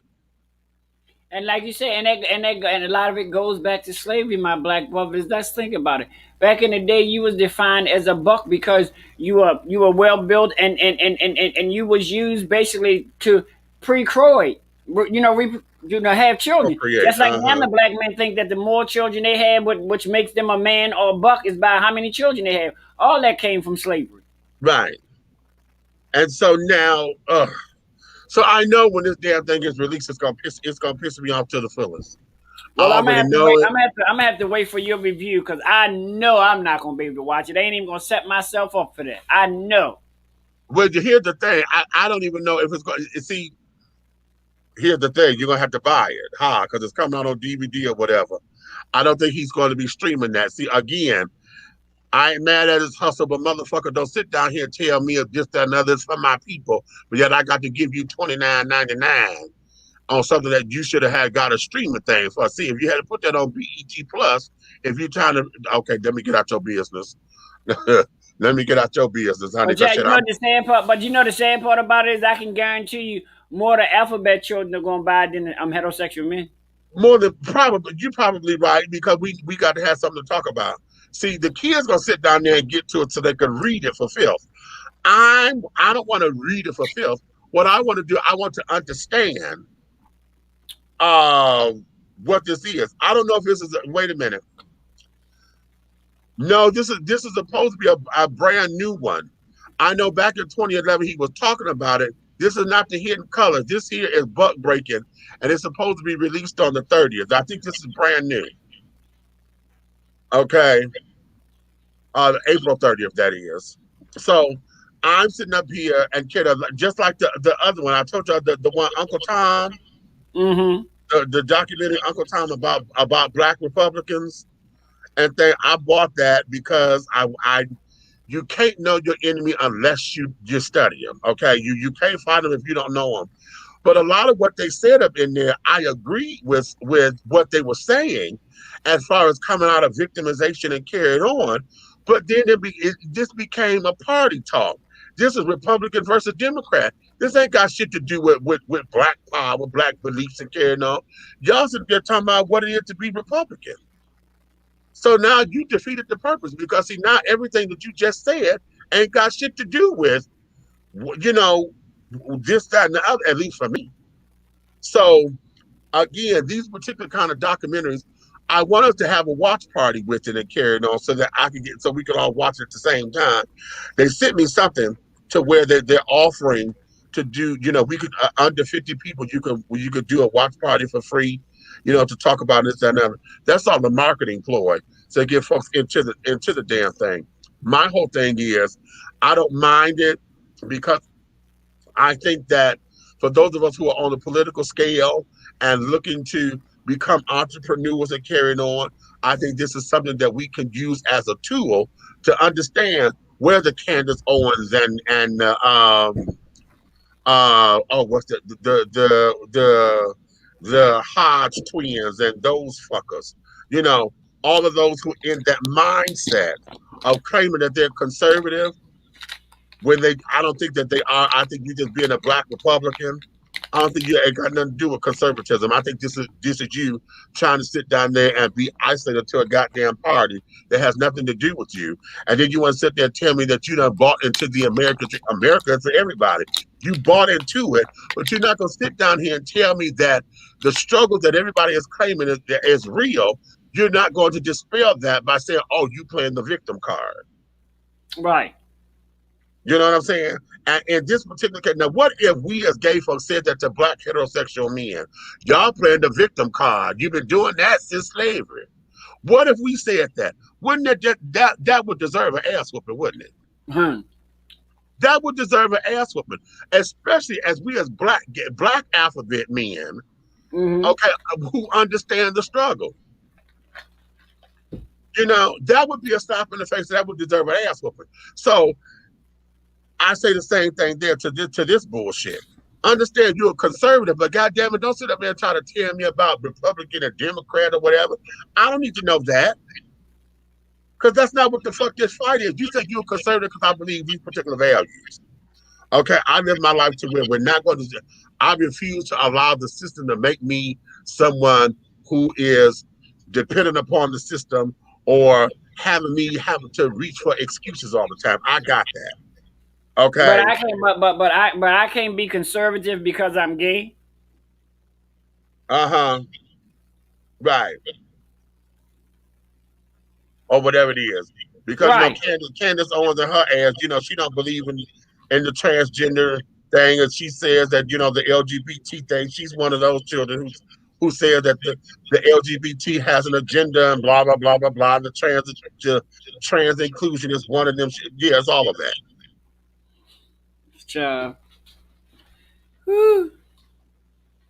Okay. So yeah, I have the butt breaking documentary from the Hidden Color series, and I see the trailer from January 2021. Yeah. He's supposed to be on his Twitter page. He said that this is supposed to be being released on April 30th, 2021. So yeah, I don't know. I remember I've seen there were 4, I think it's 5 of them. I didn't see the last one. But I remember this was supposed to be coming a documentary, but I think it may have been a trailer inside of Hidden Colors. But if you say you haven't, honey, then okay, cute. Then that must be the 5th part that I didn't see. Okay, so lovely.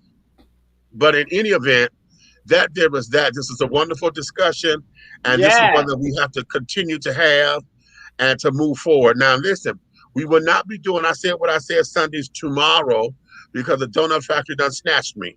So I have to go and take care of those particular shenanigans. At the same time, though, we will be back soon next week, and we're going to have some more things coming down the pipeline. So I'm going to do this.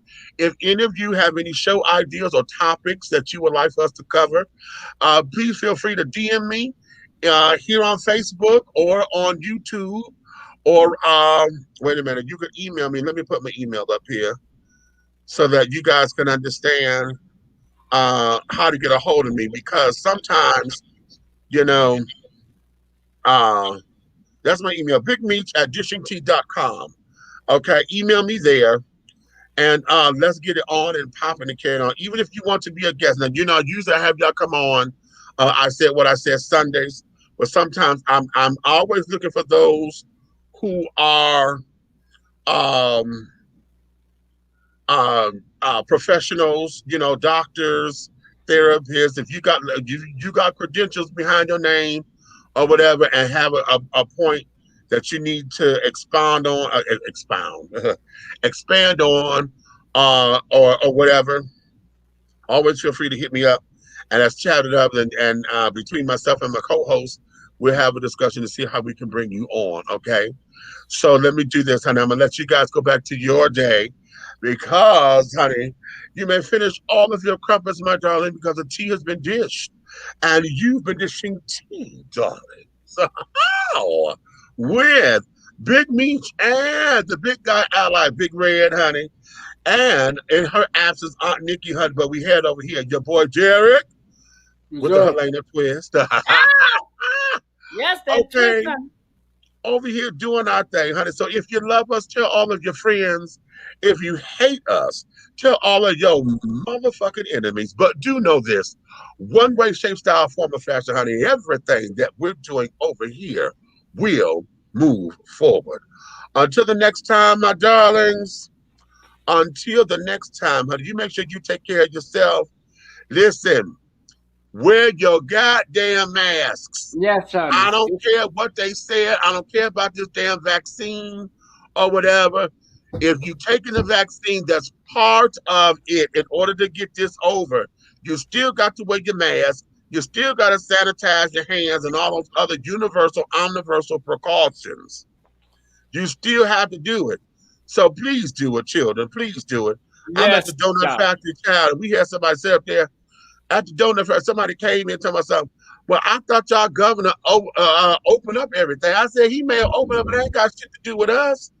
You say you got to wear your mask in here. Put your goddamn mask on. Honey.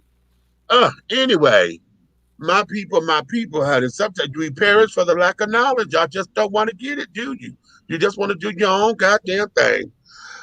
But all right, honey. All